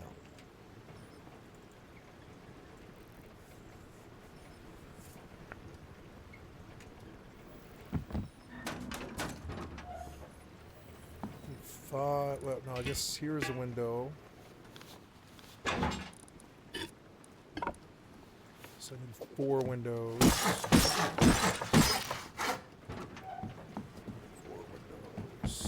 4 windows.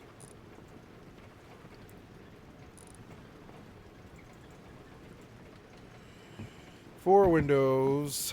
I'm gonna pick up this thing and replace it.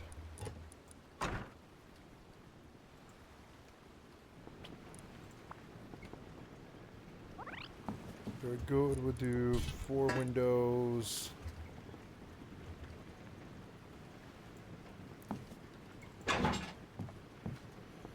You know, I would like to keep a door right here. In that way, I could just... Oh, what the fuck? Oh, no! No, no, no. Every time you do this to me, I lose like 15 minutes. You're so annoying. Duck, duck, duck, duck, duck, duck, duck. You're so annoying. I can't stand the fucking Edencom.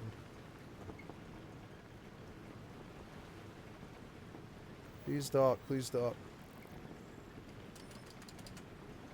You're so annoying. What can I do? No, I need to stay out and just die, go back and get another venture. So fucking annoying.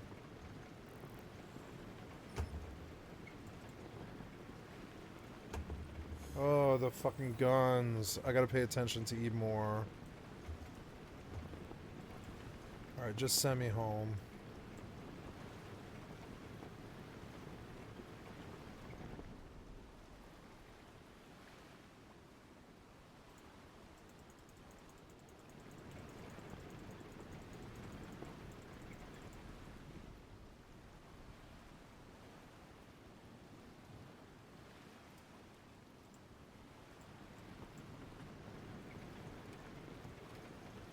Damn it.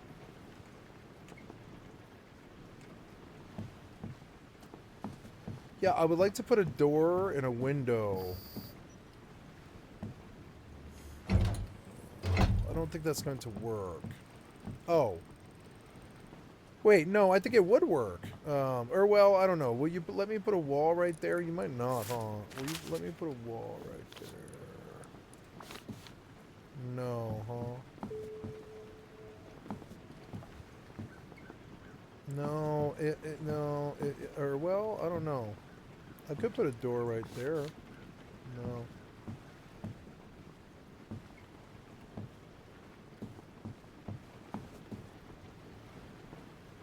Oh, I could put a door. Yeah, door is fine.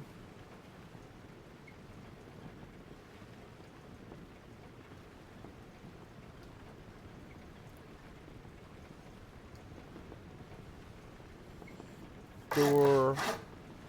Door.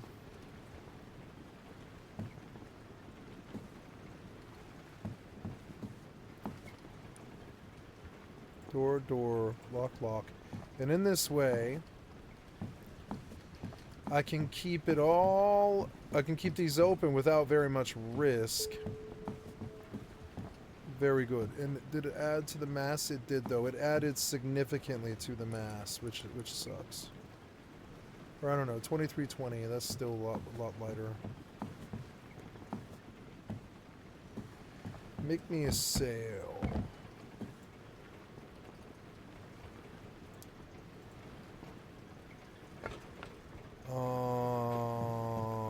Oh, I want to put solar panels down and a sail, yeah. So sail.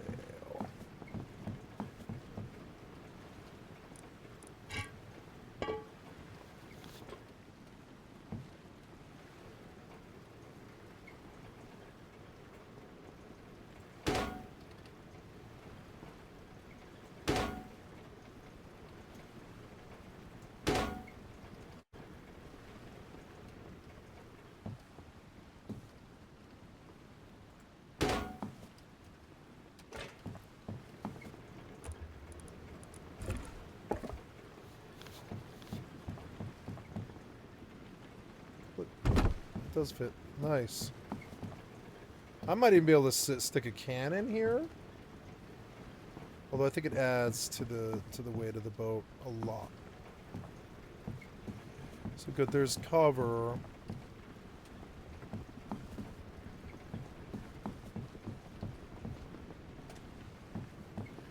But honestly, I would prefer if it was... I can come out. Oh, see, the sails kind of block. So,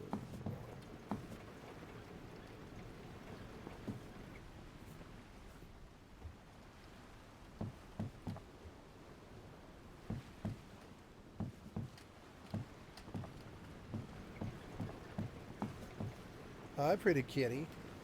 Yeah, you want some lap? Well, hey, how's your cheek feeling? Huh? Let's look at that injury on your face. Yeah. Let's see. Oh, yeah. It's looking good. Okay. Just checking. How you feeling, kitty? You doing okay? Oh, my good sissy. I don't know.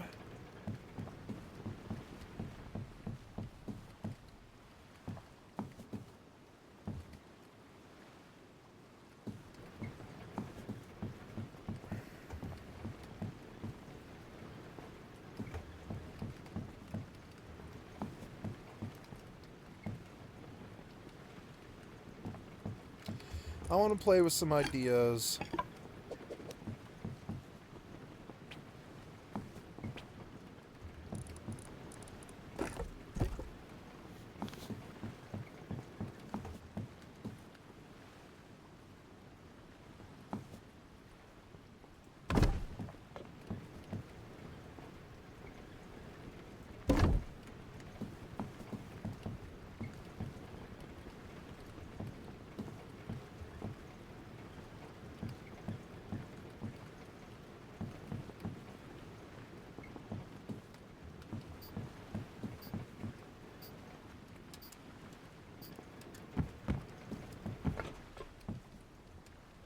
No, I don't think I want to do that. I'm just playing with it a little bit.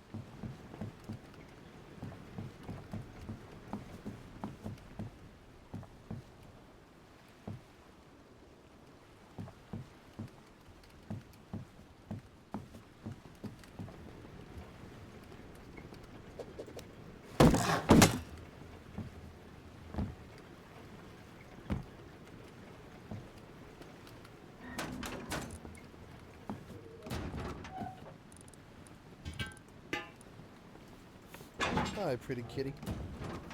You wanna sit on my lap? You can. Oh. Hi. No? You got cold feet.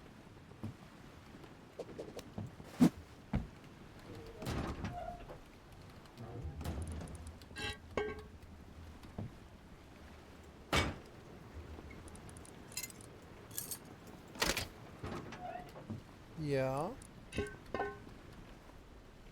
Well, what's up, pretty kitty? What you thinking about?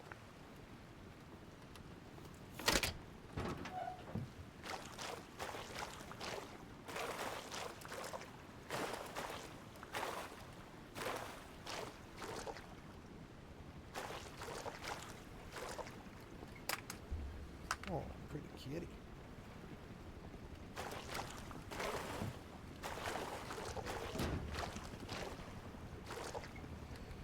I need to see if I can get in this boat. So I'm going to put her down. Hi, pretty kitty. Oh, yeah, let's rub and touch this kitty. We love this kitty so much. Yes, we do. We do. We do. Beautiful kitty.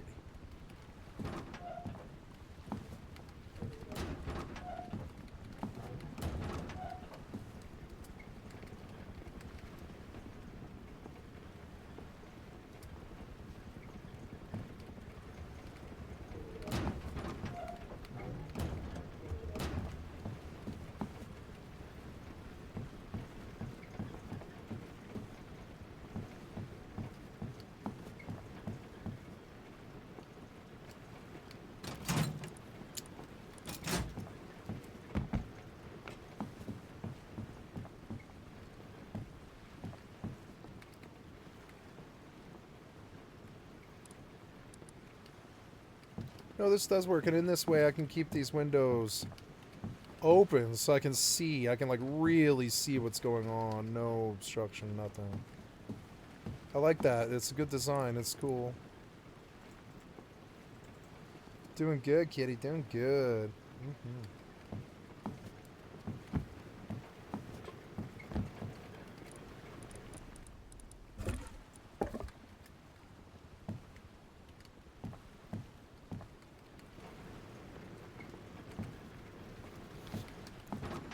Oh, I want to wire.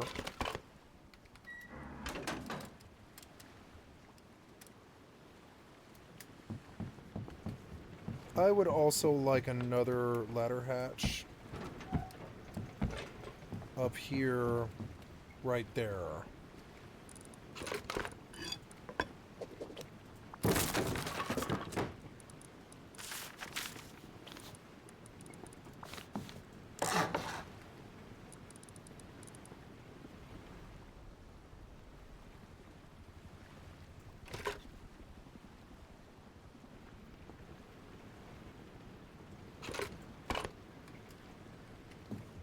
Gonna need a ladder out of that box. Oh yeah, I have a ladder, don't I? I think I do.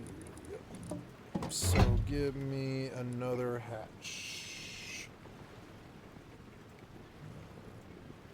I got 3 gears. Am I out of gears now? Oh no, am I out of gears now?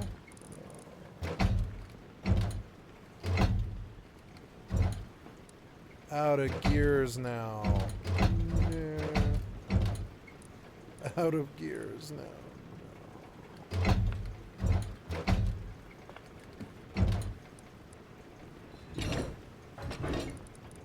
Out of gears now.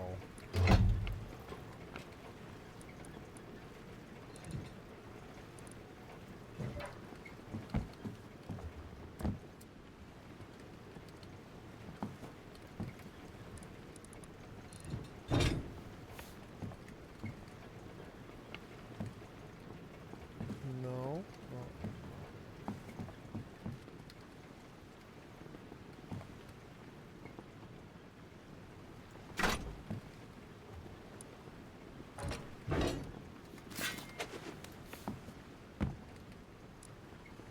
Out of gears now. Damn it.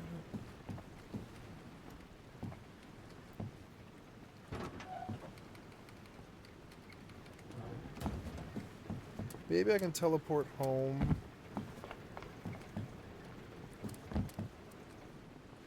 Maybe I can recycle something for gears. Oh, I have all this stuff in here. Let's see if I get something out of that. Let's see.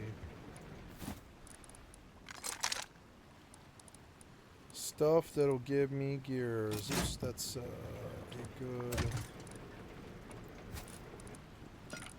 upgrade for that thing. Give me gears. Give me gears. I don't think you are, but we'll see what we get.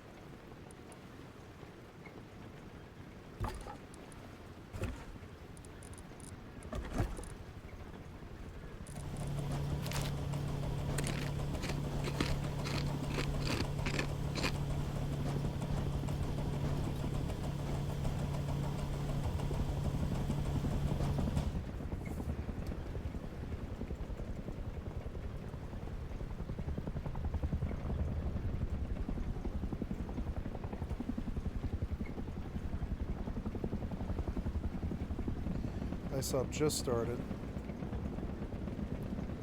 And I missed her.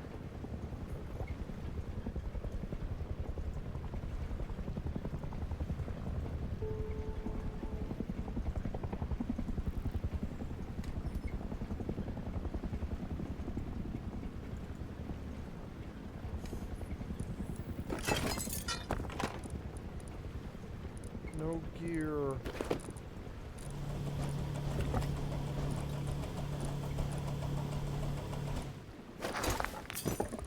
Damn it, yeah. What am I gonna do? I don't have a gear.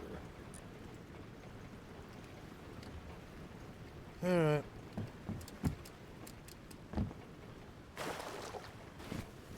Oh, I have a ton of stuff and I should probably actually reduce, or I don't know, I have stuff that I don't really need per se.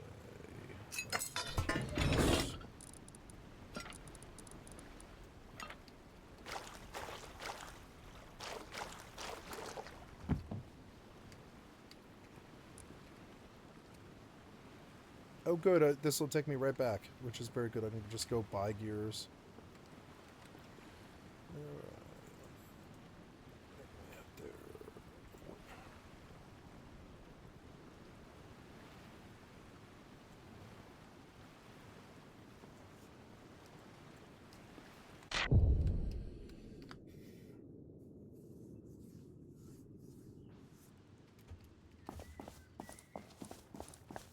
Gears. Gotta buy gears. Fucking annoying. Gears. Wait, do they sell triangular ladder hatch somewhere? I don't know. Oh, they're cheap though.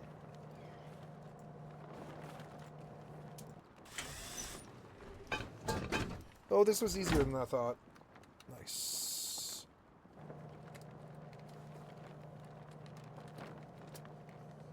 Yay! Easy. Instead of like pulling teeth. Okay, so what's the exact time? PT. Let's go back to the YouTube main page. Oh, I am logged off 76. Did it crash? I don't know. Maybe I just logged. PBS News, where the Carmelo Anthony murder trial is tearing the internet apart.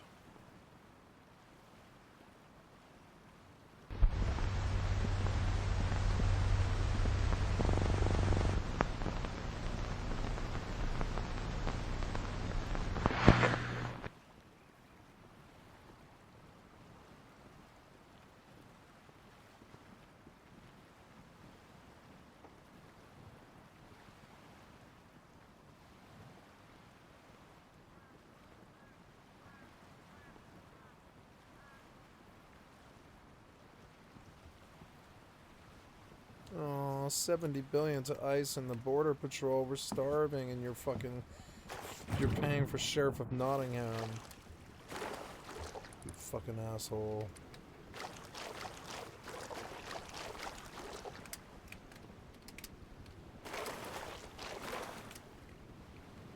Nice.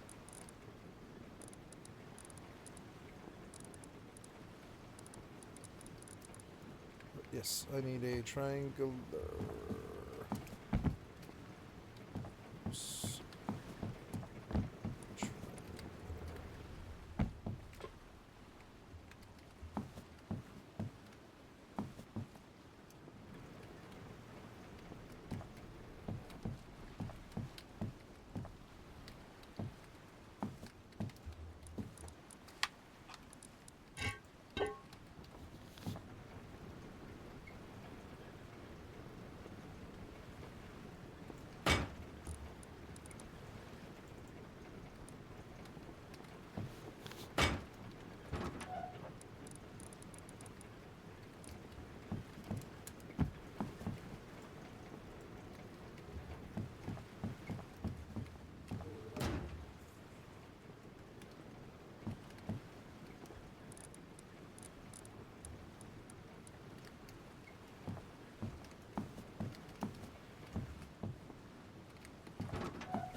Why? Why not? You're dumb.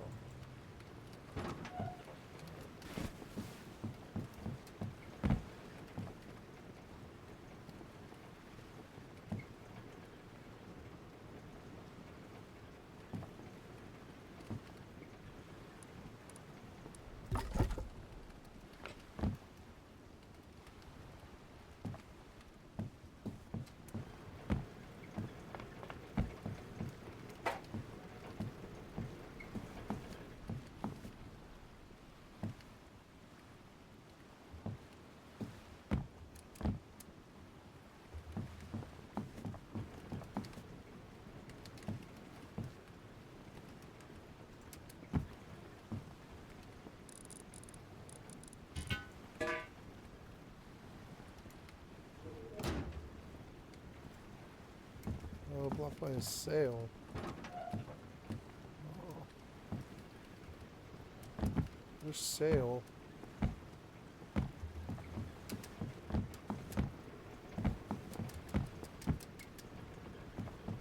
Probably that one.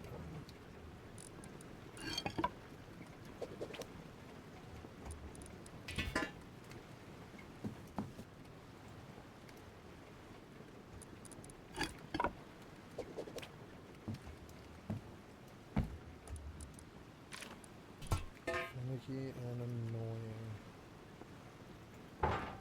But it worked.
Oh yeah, I want to finish wiring sooner rather than later because I want this battery getting a charge. Root combiners are good, all I have to do is run the solar.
Ooh, small present.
Cool, got lights in here now.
Locked by sail. I think I will rethink the sails once all of the upstairs is done. Because I think I will make it a battle boat and see how it moves with...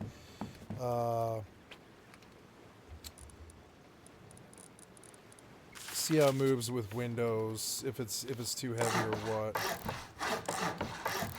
But I will put windows all around this motherfucker. I don't want anybody coming in at all. That sucks like a lot. That sucks like a lot. I'm gonna have to break the fucking the solar panel chain. I suppose it doesn't suck that much. It's at least I don't have to break the circuit. At least now I know. So, solar panels gotta go back down.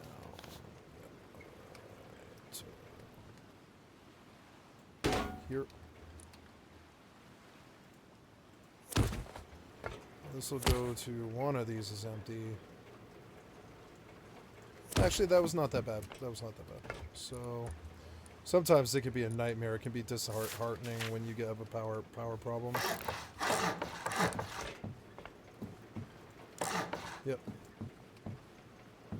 Okay, so we do a battle boat, yep, with tops and stuff, so... how many windows? Let's see, I want,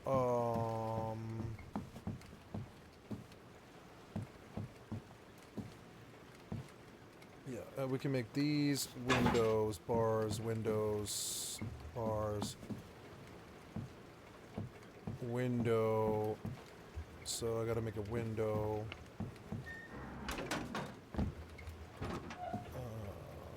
A couple of more windows, like 4 of them. 5.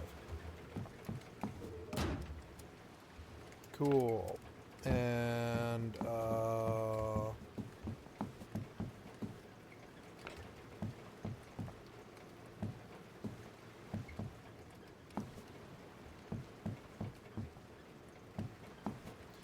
this is all gonna be metal window frames. And metal vertical embrasures. I'm gonna go put this shotgun trap down. I can put a shotgun trap in each room, which is quite funny. So I need 10 shotgun traps, which are not that easy to get, frankly. It takes a lot of gears, but I mean prepping for the boat has been so fun, though. I don't mind it, honestly.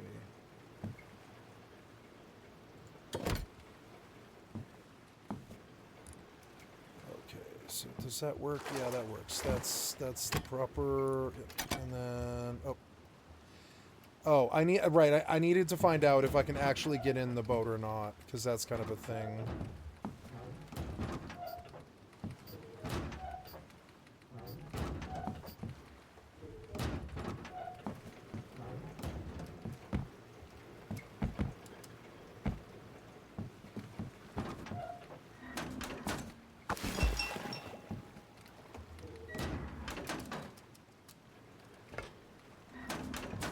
Okay, so if we're in the water trying to do entry, I can come in on the roof, because it is locked. I could just always put ladders. That is an option.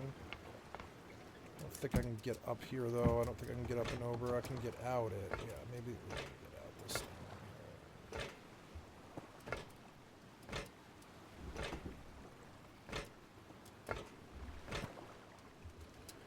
Okay, so can I get in this base? Yes, I can. So we can leave it like that. It's lighter, which is good. With waves, it'll suck. But, you know, yeah. So, yeah, shotgun trap. I don't think I have a place for a repair bench in this base. But that's alright. Now we're going to think windows and bars. So, window, open bar, but, oh, I've got to put down the, I mean, I could put a repair bench, yeah.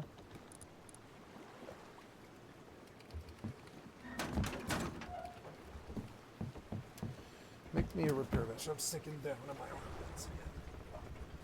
So, there we go. We're having burgers for dinner. It's gonna be good. So now I don't know. I wanted a repair bench.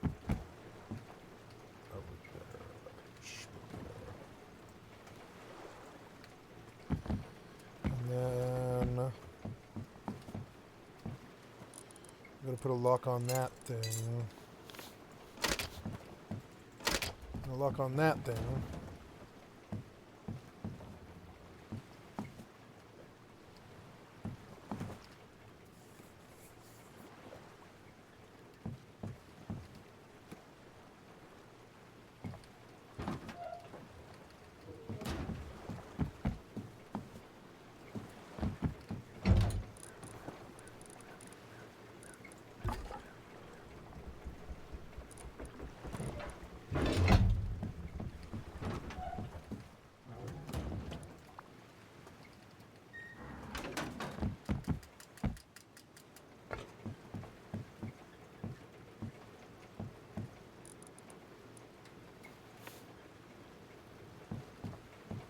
That's dumb.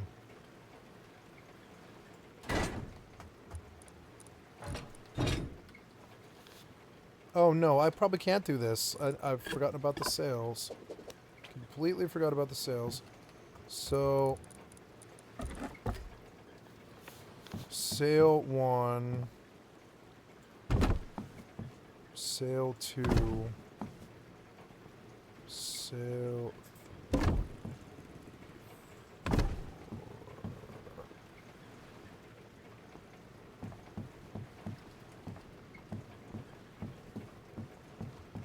Nope. Gonna pull.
There we go. There's all 10 sails.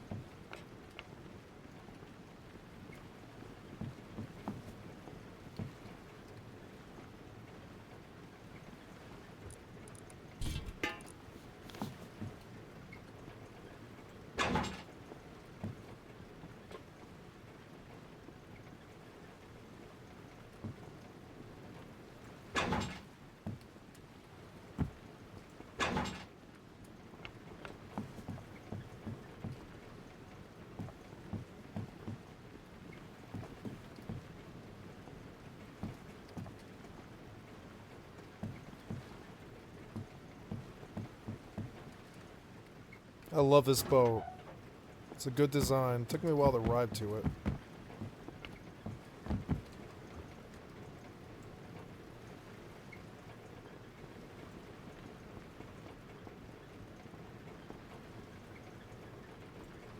Odd.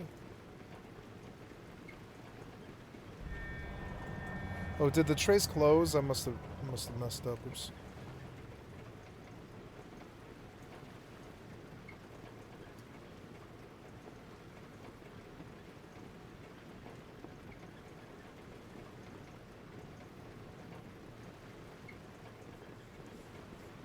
Dun, dun, dun, dun, dun. The appropriate sanction.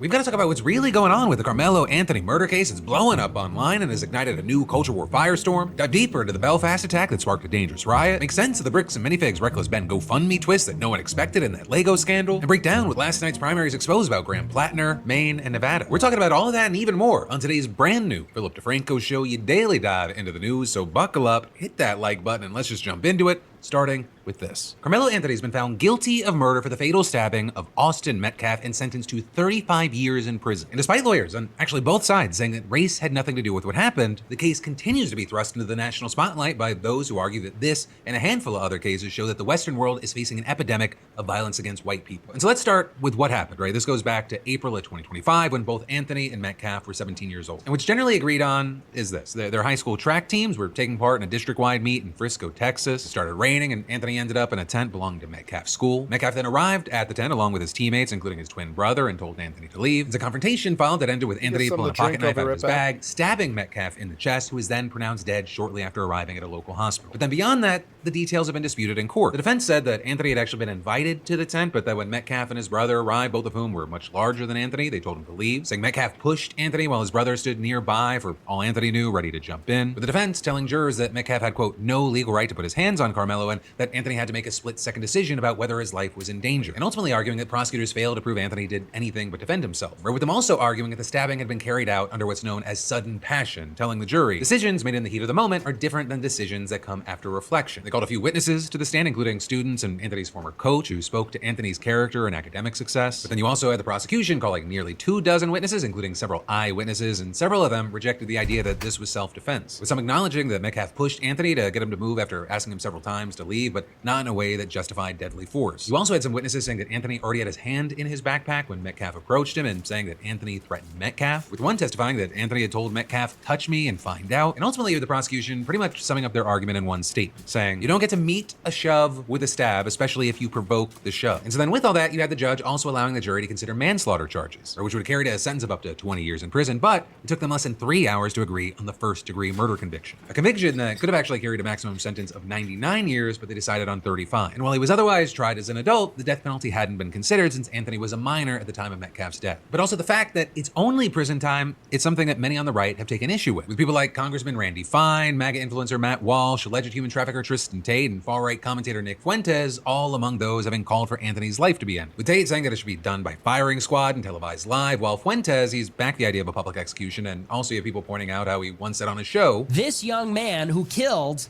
a beautiful young white person who was productive and was going to contribute to society, he should be made an example of by the law. You have this persistent problem of brutality from blacks, brutal, merciless, senseless violence from adolescent black men. I think there has to be something done about it. We should deliver the death penalty in equal measure to the killer.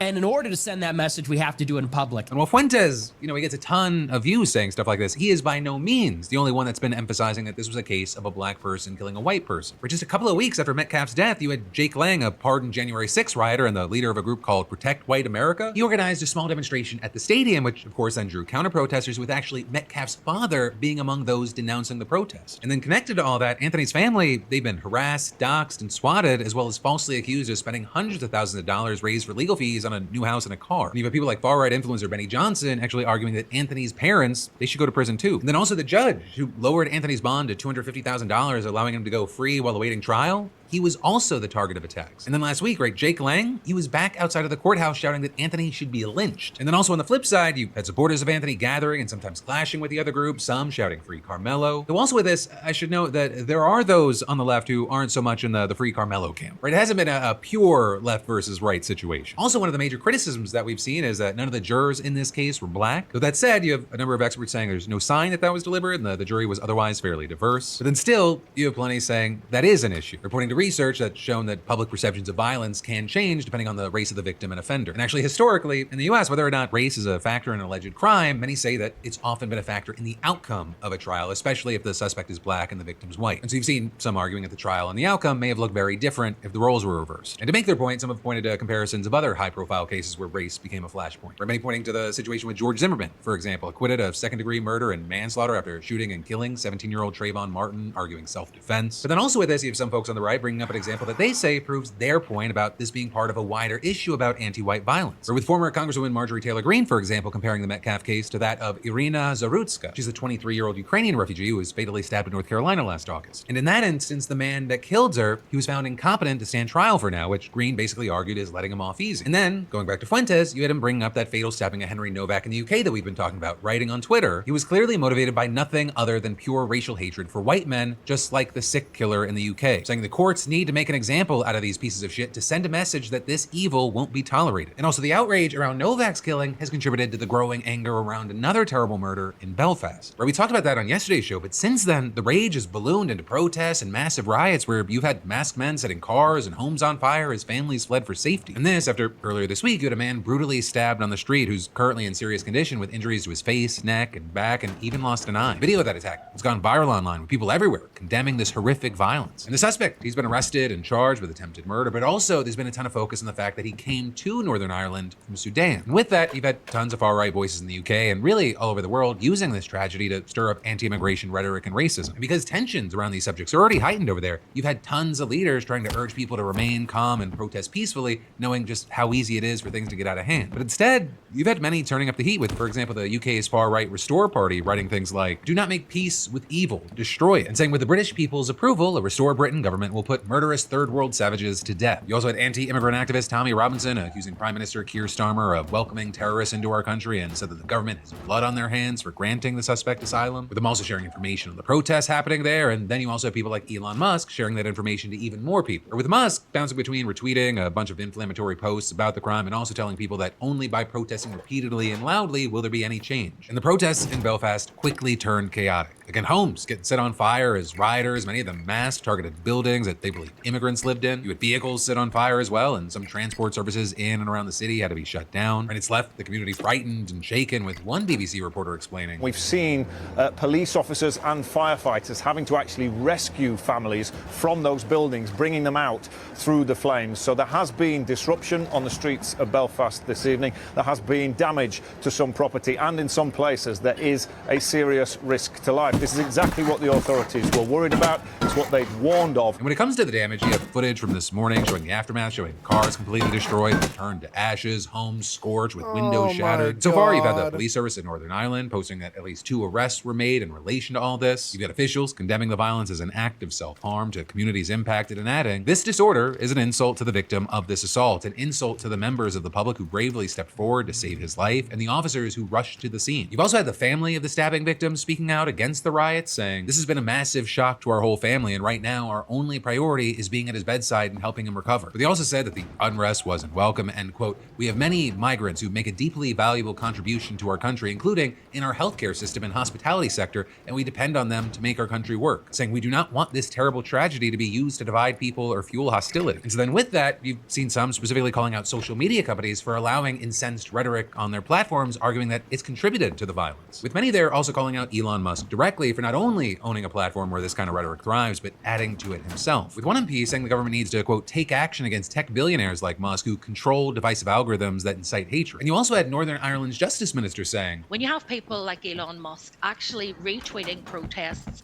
without the context that we have in Northern Ireland, that so often street demonstrations will spill over into violence, and without knowing the temperature that we're dealing with here, it just goes to show that they're willing to exploit what was an absolutely tragic and horrific event in order to make a wider political point. I would hate to think my politics was so base that when someone almost loses their life, my first thought is, how do I exploit this for my political gain? Also, Prime Minister Keir Starmer has condemned the protests as unacceptable and adding, "It is clear that people were targeted last night because of their backgrounds and I will not tolerate." And then you've had others being even more direct when calling out the racism behind this, with one MP who represents part of Northern Ireland saying, "What you're seeing is a race-based pogrom. We're seeing men going door to door asking to get the foreigners out based exclusively on the colour of their skin. It's not based on what they're contributing to society, what their status here is." With many also arguing that the racism behind the riots is also highlighted by the fact that there are other serious crime trends in Northern Ireland that do not result in this same attention, and in particular, violence against women. Some reports have claimed that Northern Ireland is actually the most dangerous place to be a woman in and around the UK, right, as it has one of the highest femicide rates in Europe. And while news of just terrible murders have made major headlines, they haven't led to this level of outrage, and you had many arguing that this just shows how people are cherry picking the crimes that serve their political agendas. But that said, I will note that the outrage does not appear to be going anywhere, even as you have these leaders trying to rein it in. Belfast's mayor has reportedly been facing serious death threats amid the chaos. You also have far-right MP Rupert Lowe naming the politicians that he says were responsible for the border when the stabbing suspect entered the country, writing a letter demanding that they explain how he was let in, and adding, "The public are rightly demanding answers." And as for where things stand right now, you have the police saying that they have an increased presence across the country in the coming days, and some events, they've even been canceled out of fear that more riots could be on the way. But for now, again, of course, I'd love to know everyone's thoughts here, but especially if you are in or around the UK or Northern Ireland, what are your thoughts here? Then there's more that we got to dive into in just a minute, but first, let me thank a sponsor and say, I'm just going to say it. If you're not on Mint Mobile, there is a very real chance that you're getting ripped off right now. And just check your phone bill. You know I'm right. Today's sponsor, Mint Mobile, is the move. They offer premium wireless plans starting at just $15 a month. And at a certain point, I had to ask myself why I was paying so much for my ignore calls and send memes device. And Mint, they use the nation's largest 5G network, giving access to 5G coverage that reaches 98% of Americans. And instead of forcing you into some bloated plan that you don't need, you pick exactly the amount of data that actually fits your life. 5 gigabytes, 15, 20 gigabytes are unlimited. And you can bring your own unlocked phone or get a new one through Mint, and your number comes with you. Switching is also shockingly painless. You can sign up and activate in minutes with eSIM from basically anywhere. And honestly, switching felt less like changing carriers and more like escaping a financially abusive relationship, which also probably explains why 96% of Mint users rate themselves highly satisfied with customer care. Plus, every plan comes with a 7-day money-back guarantee. So stop letting your wireless bill break your bank. If you like your money, Mint Mobile's for you. Shop plans at mintmobile.com/DeFranco or scan that QR code. Again, that's mintmobile.com/DeFranco. But then diving right back into the news, there were a bunch of super important primary elections yesterday that we need to talk about. We're starting off in Maine, where you have easily one of the single most talked about, closely watched, and consequential contests of the entire election cycle. Though right now, we kind of knew what was going to happen, because you've got incumbent Republican Susan Collins running unopposed for a 6th term, but also the Democratic nominee, Graham Plattner. He's been giving Dems hope for a little bit that they could actually finally flip the seat that they've been lusting for ever since Collins first won 30 years ago. And with them, there are a number of different factors at play. For one thing, Collins is now the only Senate Republican to represent a state that presidential nominee Kamala Harris won in 2024. And while Collins isn't exactly MAGA, you have many saying, she kind of allows him to run rampant. And that's as you have Trump's absolutely abysmal approval ratings possibly doing her in November. And that's as you've had many saying that she could be facing the strongest Democratic opponent she's had in 3 decades. With that being Graham Plattner, who's a 41-year-old oyster farmer who is both a veteran of the Marines and the Army. He's run an incredibly successful campaign as a Bernie Sanders-style populist with a strong anti-establishment pitch. He's had an enormous groundswell groundswell of support, and as of late May, he even raised more money than any other candidate for the seat, including Collins herself. And he was expected to win his primary easily after the only other major primary opponent, current Governor Janet Mills, suspended her campaign back in April. Her name was still on the ballot, and so heading into the polls yesterday, one of the biggest questions was, well, how big of a margin will Plattner win by? Especially because despite all the support, Plattner's campaign's also been plagued by numerous controversies. First, you had old Reddit posts surfacing where Plattner had downplayed military sexual assault, used homophobic slurs, demeaned women, and made other controversial comments, all of which he apologized for. Then came out the pictures of a tattoo he had resembling a Nazi symbol, though he later had it covered up and claimed that he didn't know the connection. And then just in the last 2 weeks, you had things coming out that Plattner had sent sexually explicit messages to multiple women while married, and 3 women who dated him came forward alleging that he had been volatile and physically intimidating in their relationships. And so then with that, you had more Democrats questioning Plattner's ability to actually beat Collins in the general election. It's another reason why you had political analysts just super closely watching the primary margins to see whether people would protest vote for Mills. And she did actually get a sizable chunk of the vote for someone who suspended their campaign, where with 90% of the votes in as of recording, she's currently hovering at just above 19%. When you combine that with the other candidates in the race, it means that nearly a third of primary voters cast their ballots for other Democrats. So you had places like the New York Times saying that margin, it suggested that some Mainers remained skeptical of him and left him with the challenge of persuading voters in the general election that Miss Collins' shortcomings were greater than his. And it looks like Plattner's already trying to do that with him delivering a fiery victory speech last night where he seemed to acknowledge that he needs to work to repair credibility while also trying to shift focus to Collins and attacking her on the issues. I've made mistakes in my life, mistakes that I regret, that I live with, and that I continue to learn from. And to any of those who feel let down or disappointed or disillusioned, it is my job to earn your trust, faith, and support. And I will spend every day of this campaign, and if I have the privilege, every day in the United States Senate doing exactly that. Now, the national pundits, the political establishment, they keep looking for that one story, that one headline, that one moment in my life that they can define the campaign by. But in trying so hard to understand me, they failed to understand that this is not about me at all.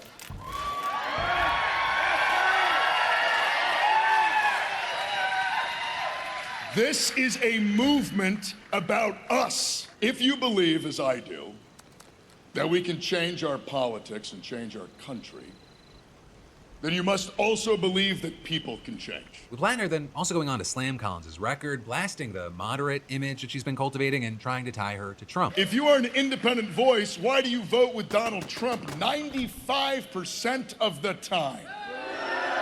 Susan Collins is only bipartisan when it doesn't matter. And while Plattner's chances of beating Collins, they're up in the air right now. One thing that we do know for sure is that this is going to be a messy, heated, and expensive race where Republicans are going to try to air his dirty laundry as much as possible. And in fact, they're already starting. Literally within hours of the polls closing yesterday, the National Republican Senatorial Committee released a digital ad calling Collins a senator we can be proud of while painting Plattner as a scandal-ridden candidate who's too out of touch. Then also, looking away from Maine, we saw the continuation of an important trend this cycle. Victories by candidates backed by or aligned with Donald Trump. Right in the crowded Republican primary for South Carolina's governor, the candidate that Trump endorsed, current Lieutenant Governor Pamela Yvette, she led the pack with nearly all votes counted, though notably, she wasn't able to get the majority of the vote needed to avoid a runoff, and so that means that she's gonna have to face off against State Attorney General Alan Wilson in a few weeks. And that runoff, it's definitely not just guaranteed in the bag. As of recording, there's only a 3-point difference between Yvette and Wilson. And neither of those two got more than 30% as of recording. But in another indication of Trump's sway over the party, we saw Representative Nancy Mace not just losing, but getting destroyed in the gubernatorial race. Where for the last few years, she has been increasingly MAGA and fought to align herself with Donald Trump after initially flipping her district by running as a moderate. But then, after aggressively pushing for the release of the Epstein files,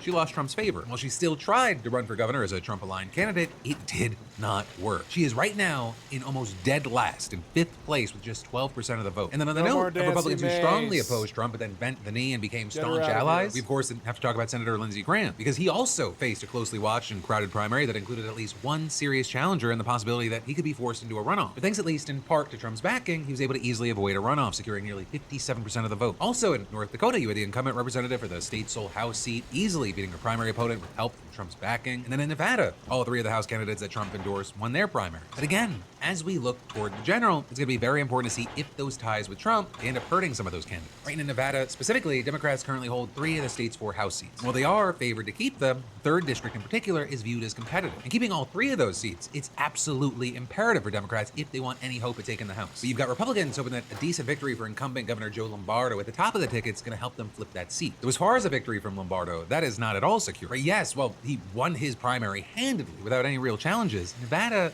it's a solidly purple state, and his endorsement from Trump, he could end up backfiring. I mean, even Fox News described him as the most at-risk GOP governor seeking another term this cycle. And after yesterday's primaries, Lombardo is now officially going to be facing a very strong opponent in November. That's Nevada's current Attorney General, Aaron Ford, who has won statewide elections for his current seat twice, proving that he has mass appeal in a key swing state. So overall, yesterday, some things in some of the most important races of the cycle really solidified, but there also is a very long road to November, so anything can happen. And actually, another place that's constantly feeling like anything goes are the courts. Because a judge in Mississippi, they're pushing back against the AI takeover of the legal system by booting, fining, and even banning lawyers on both sides of this crazy case. A case that started with an attorney by the name of Tom Withers suing the city of Aberdeen for breach of contract regarding apparent unpaid legal fees. He had hired Kathleen Wilson and Chauncey Hunter Ridgway. Then the city contracted Mark McClinton and Catherine Williams. Except the judge in the case, U.S. District Judge Sherry Ann Aycock, they found something a little bit fishy in their legal citations submitted in court filings. She found citations to cases that never really happened. Because as it turns out, both sides had used AI to some measure to do their legal research for them, and shocker, that backfired because the system had hallucinations. And apparently, neither side did any sort of review or verification or anything before they submitted their briefs. Or with Robert Freund, a lawyer who investigates AI usage and misuse in the legal space, and the first one to bring attention to this case, calling it a comedy of AI errors and adding. In other words, there were 2 clients who basically were paying for ChatGPT or whatever LLM to argue against itself. And when the judge first called the attorneys out at a hearing in January, both sides admitted to not doing any sort of check and expressed regret and embarrassment. On one side, you had Catherine Williams fessing up to using an unnamed AI tool trained to produce results for her usual jurisdiction to do the research with the judge writing. She explained that this case is the only Mississippi case she has ever been involved in, yet she resorted to using the software apparently knowing that it was not designed to encompass Mississippi law. And then you had Kathleen Wilson saying she used a tool called First Drafts to write the entire briefing for her. With Wilson taking the stance that she didn't know that AI could make something up if it wasn't true, which the judge wasn't even buying for a second. Writing in essence, Wilson took the position that she was unaware that AI could produce hallucinated cases and explained that she did not even know what a hallucinated case was. The court finds that explanation to be insufficient and incredulous. And in fact, since that hearing where she apologized for using AI, she's been caught doing it again. Or with other judges finding hallucinated cases in her filings as recently as April. Aycock writing, her continued AI misuse demonstrates an extreme dereliction of professional responsibility on her part. Though this court cannot consider subsequent conduct that did not occur before it and determination of the appropriate sanctions in this case, it finds that at minimum, Wilson's apologies to this court on January 20th, 2026 were not sincere. So as far as what ended up happening, you had Judge Aycock fining all 4 lawyers between $1,000 and $3,500, disqualifying them for participating in the future, outright canceling the trial, and issuing a stay in the case. Or with their grounds being a violation of Rule 11 of the Federal Rules of Civil Procedure when they certified that the information in their filings is factual and correct. And on top of that, Wilson and Williams have actually been barred from appearing in the U.S. District Court for the Northern District of Mississippi for 2 years. And then the judge is also sending her order to the attorney disciplinary organizations in the states where all 4 lawyers are licensed. With Aycock writing, in an era of rampant, unverified AI usage within the legal field, this case presents a prime example of the risk associated with serving as a rubber stamp when acting as local counsel. And she's right, the issue of AI in the legal field, it's garnered a lot of attention, and especially regarding this issue of AI hallucinations and legal citations. And so you have some experts saying that it's about time the judges and the court system, they stop coddling these attorneys caught red-handed like this. We're hearing that from people including Dr. Lance Elliott, who's an AI scientist and consultant who wrote an article for Forbes on this case specifically, saying the expectation is that lawyers are facing a learning curve and a bit more time is required before they'll be able to properly handle the use of AI. In my view, more than enough time has already passed. So one of the questions here is, do we see more judges like Aycock, who, by the way, this isn't even her biggest punishment for AI misuse. Back in December, she reportedly slapped an attorney with a $20,000 fine and ordered her to take a continuing legal education course on AI hallucinations. Though you are also seeing more and more people calling for attorneys just to be disbarred. For now, we'll have to wait to see, do attorneys figure out a way to use these tools or stay away from these tools, or are we just going to see an increase in attorneys using this and thus more punishment? And then there's even more that we got to dive into in just a minute, but first, let me thank a sponsor, and it actually starts by saying, Iran, they announced the end of military operations against Israel while warning that future strikes in Lebanon could trigger even harsher retaliation. And stories like that, they're exactly why we use today's sponsor, Ground News, because depending on where you read it, the framing gets very different, very fast, and it also helps us understand where people are coming from based off of the news they get. You have some outlets focusing on de-escalation, others focusing on the threat of wider war, and a few barely mentioning Lebanon at all. And Ground News lets you compare how over 260 outlets across the political spectrum are covering the same exact story side by side. So instead of getting trapped in one algorithm-fed perspective, you can actually see differences in framing, bias, and what details certain outlets emphasize or leave out. Ground News also shows you factuality ratings and source ownership data all in one place. One of my favorite interesting features is the blind spot feed, which flags stories covered mostly or entirely by one side, helping you quickly spot gaps in coverage. And you'd be surprised by, what you might be missing out on, which also explains a decent amount of, why people online feel like they're arguing from different realities half the time. So hey, if you care about understanding how stories are being framed instead of just reacting to headlines, subscribe today. Head to ground.news/DeFranco or scan that QR code to get 40% off unlimited access to their Vantage plan, the one I use. And then for the final block today, you've got some more news you need to know, starting with how yesterday afternoon, Reckless Ben's GoFundMe, which he made to help Brian Manziel in that ongoing fight for his dad's Legos against bricks and minifigs, it was taken down. And up to that point, it had raised over $450,000 that would have been used to cover the Manziel's legal fees and to recover the money that they lost through this whole situation. And with that, while we don't know exactly why that fundraiser went dark, you had some speculating that it was GoFundMe essentially siding with bricks and minifigs. Though you had others saying maybe it was a legal situation since Ben's facing a lawsuit and charges. But regardless, what you ended up seeing a lot of were people laying into both companies, saying things like, for GoFundMe to cave to pressure is disgusting and insanely cowardly. Tim Cottigan is their CEO, and he should be made to answer for this. It's reprehensible. Why did this happen? Doesn't this mean that GoFundMe is essentially stealing from old people as well? And Bricks and Minifigs has officially nuked themselves for this one. Nobody on earth is going to want to buy from this absolute sleaze pit of a company after this, saying this is corporate suicide. You also had YouTuber Sean Fitzgerald even setting up a new donation fund on Give Send Go for Ben's defense fund. But then this morning, Ben's original GoFundMe was restored. And again, as of right now, we don't know why it went down or even why it came back up. GoFundMe hasn't said anything at this point. And so in the absence of that, you have many people online speculating it's because they were getting so much backlash. They're caving to public pressure, with some even giving Fitzgerald a nod for starting that new fund on a platform that actually has a spine when it comes to controversial cases. And then, while all of that was playing out online, at the same time, you had the American Fork City Council getting basically consumed by this case last night. And for just about everyone who took the stand, the AFPD was their target. This is unacceptable conduct of the police department. When Paul took office, he said, I am extremely committed to ensuring our community members are proud of their police department and their officers. I am not proud of my police department officers. In fact, seeing this conduct, I am in fear of standing here with seeing if there's any retribution that they might bring on me, because that is what they did to this individual. In 2024, I called the American Fork Police Department when I had a trespasser that was unwilling to leave. 2 officers and a lieutenant conducted the investigation, and when the trespasser was there, 1 officer called me an A-word. The police department during this has demonstrated reckless usage of resources and responsibilities, and it has tainted faith in American Fork's ability to protect and serve. But also I'll say not everyone has flack for the police there, because you also had a city councilman getting emotional as he thanked AFPD for helping his family stay safe in the blowback from the case. I just want to make a comment and just thank our police. I know that's maybe a challenging thing. My family, ironically, had a scenario in in the last week where our family was targeted, and I just want to publicly thank those that responded. So with all this, at least for right now, it's looking like things are going to stay under wraps for a while as the legal stuff plays out. But with that, I'll say it does seem like Ben's already feeling like he's getting the short end of the stick there. I was not given a chance to share my side. The court just heard their perspective, not mine. It's for now. The great Lego scandal continues. Right, and then last up today, we've got to talk about some major updates out of Iran because, we are barely holding on to this ceasefire if there really ever was a ceasefire. Because as soon as things seem to cool off. So I just got killed by a guy AFK.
Let's go in there and kill him.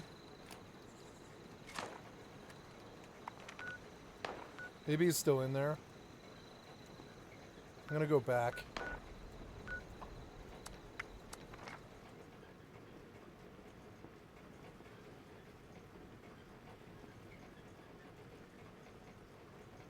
I got his back, but I hadn't looted mine.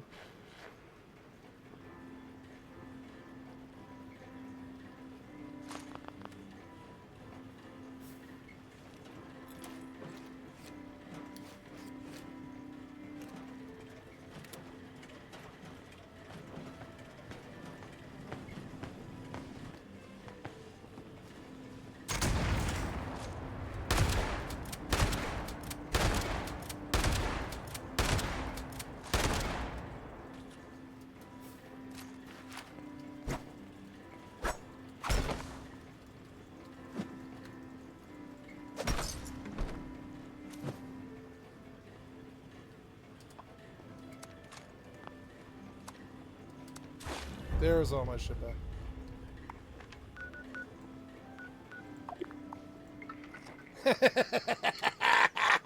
I got it back, yeah.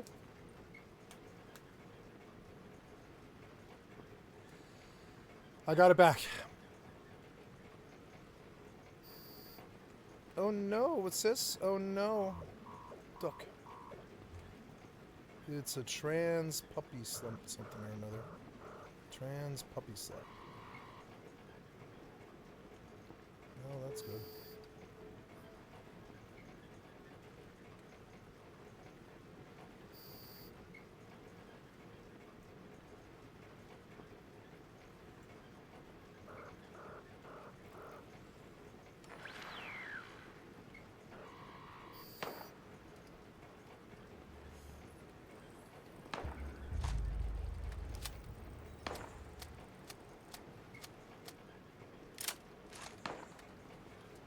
I got my shit back, I think.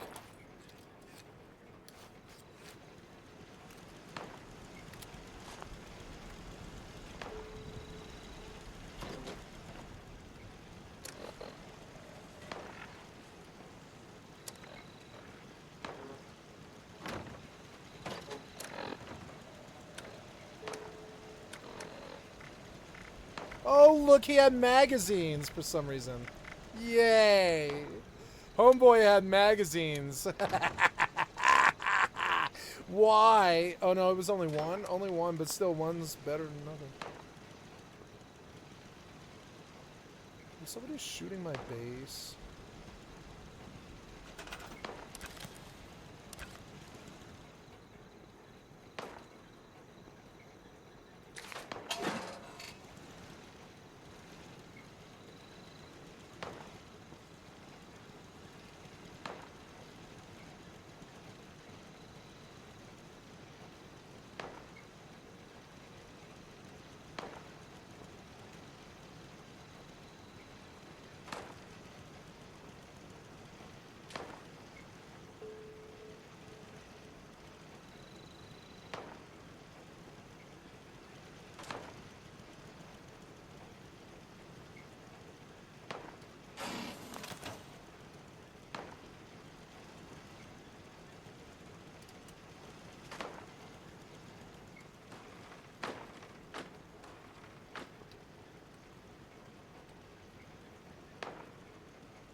He had bobbleheads.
Hi, kitty.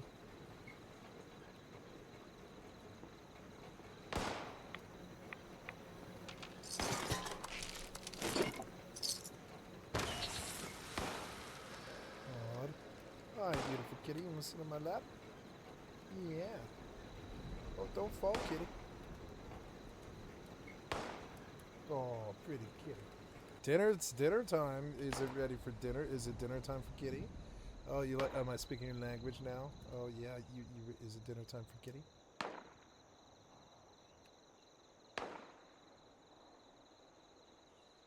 Oh. Yeah, I love you, kitty.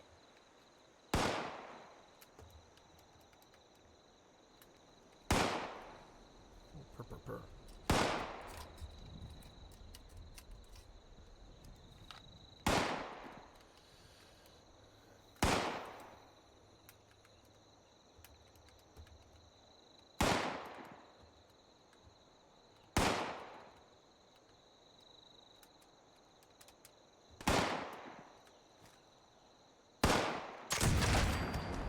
Shut up!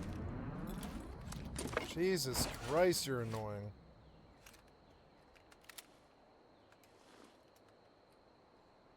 Hi, beautiful kitty. Ah, stretch.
Got in a fight in the mall and it distracted me and I gotta relog in Rust.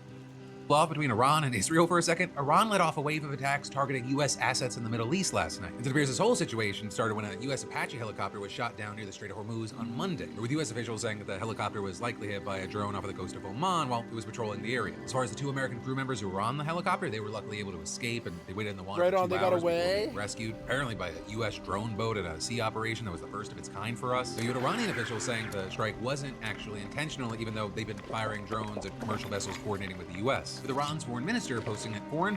I drink your milkshake, bitch! Damn, this fool had way too much food.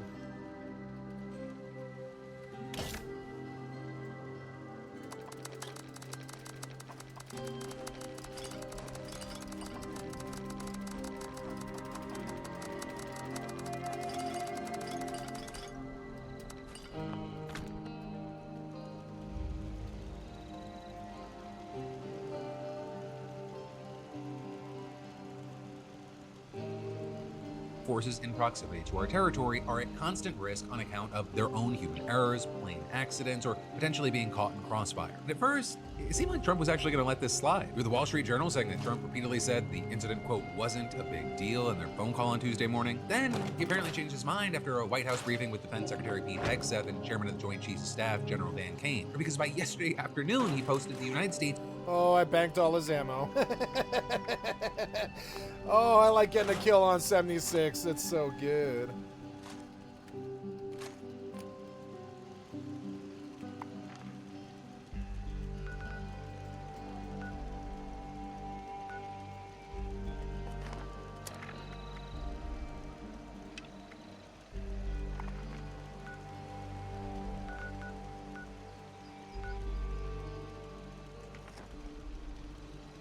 Cool, let's go do that. I got killed again, apparently.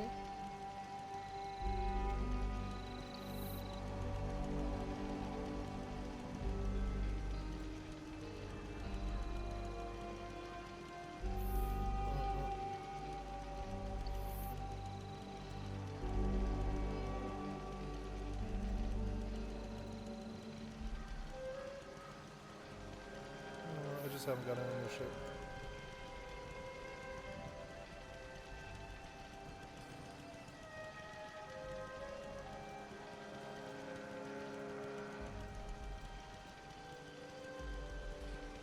Ooh, Rockbreaker Pioneers.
Ooh, he had a lot of drugs too. Not that I really need them, but...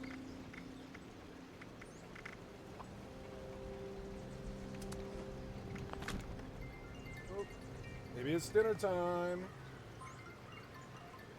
Hello? Hey.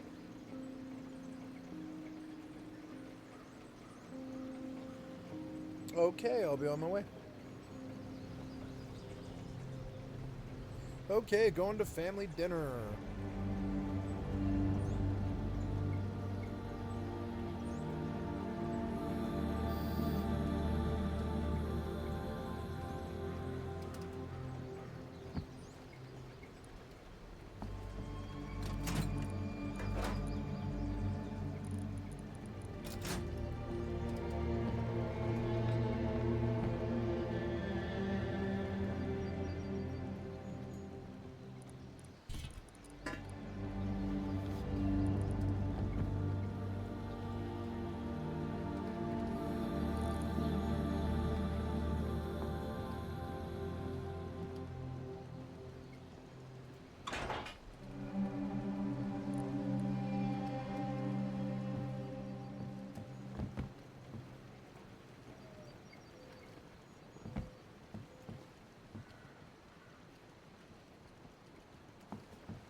It's expensive to let it sit here with 100 fuel or something.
Okay, I gotta go to family dinner. I'm gonna log out here so I don't have any problems.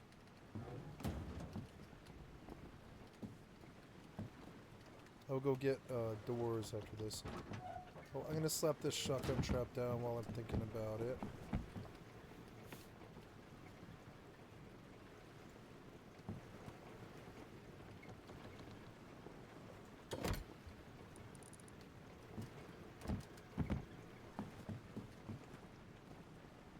Oops.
Okay, guys, I'm going to family dinner. I'm going to pause the video and stop.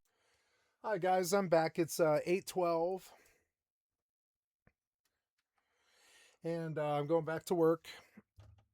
Hopefully my headphones got close to full charge. Yep, they did. Good. And there we go. I'm going to load stream here in a minute, but I want to get out.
it.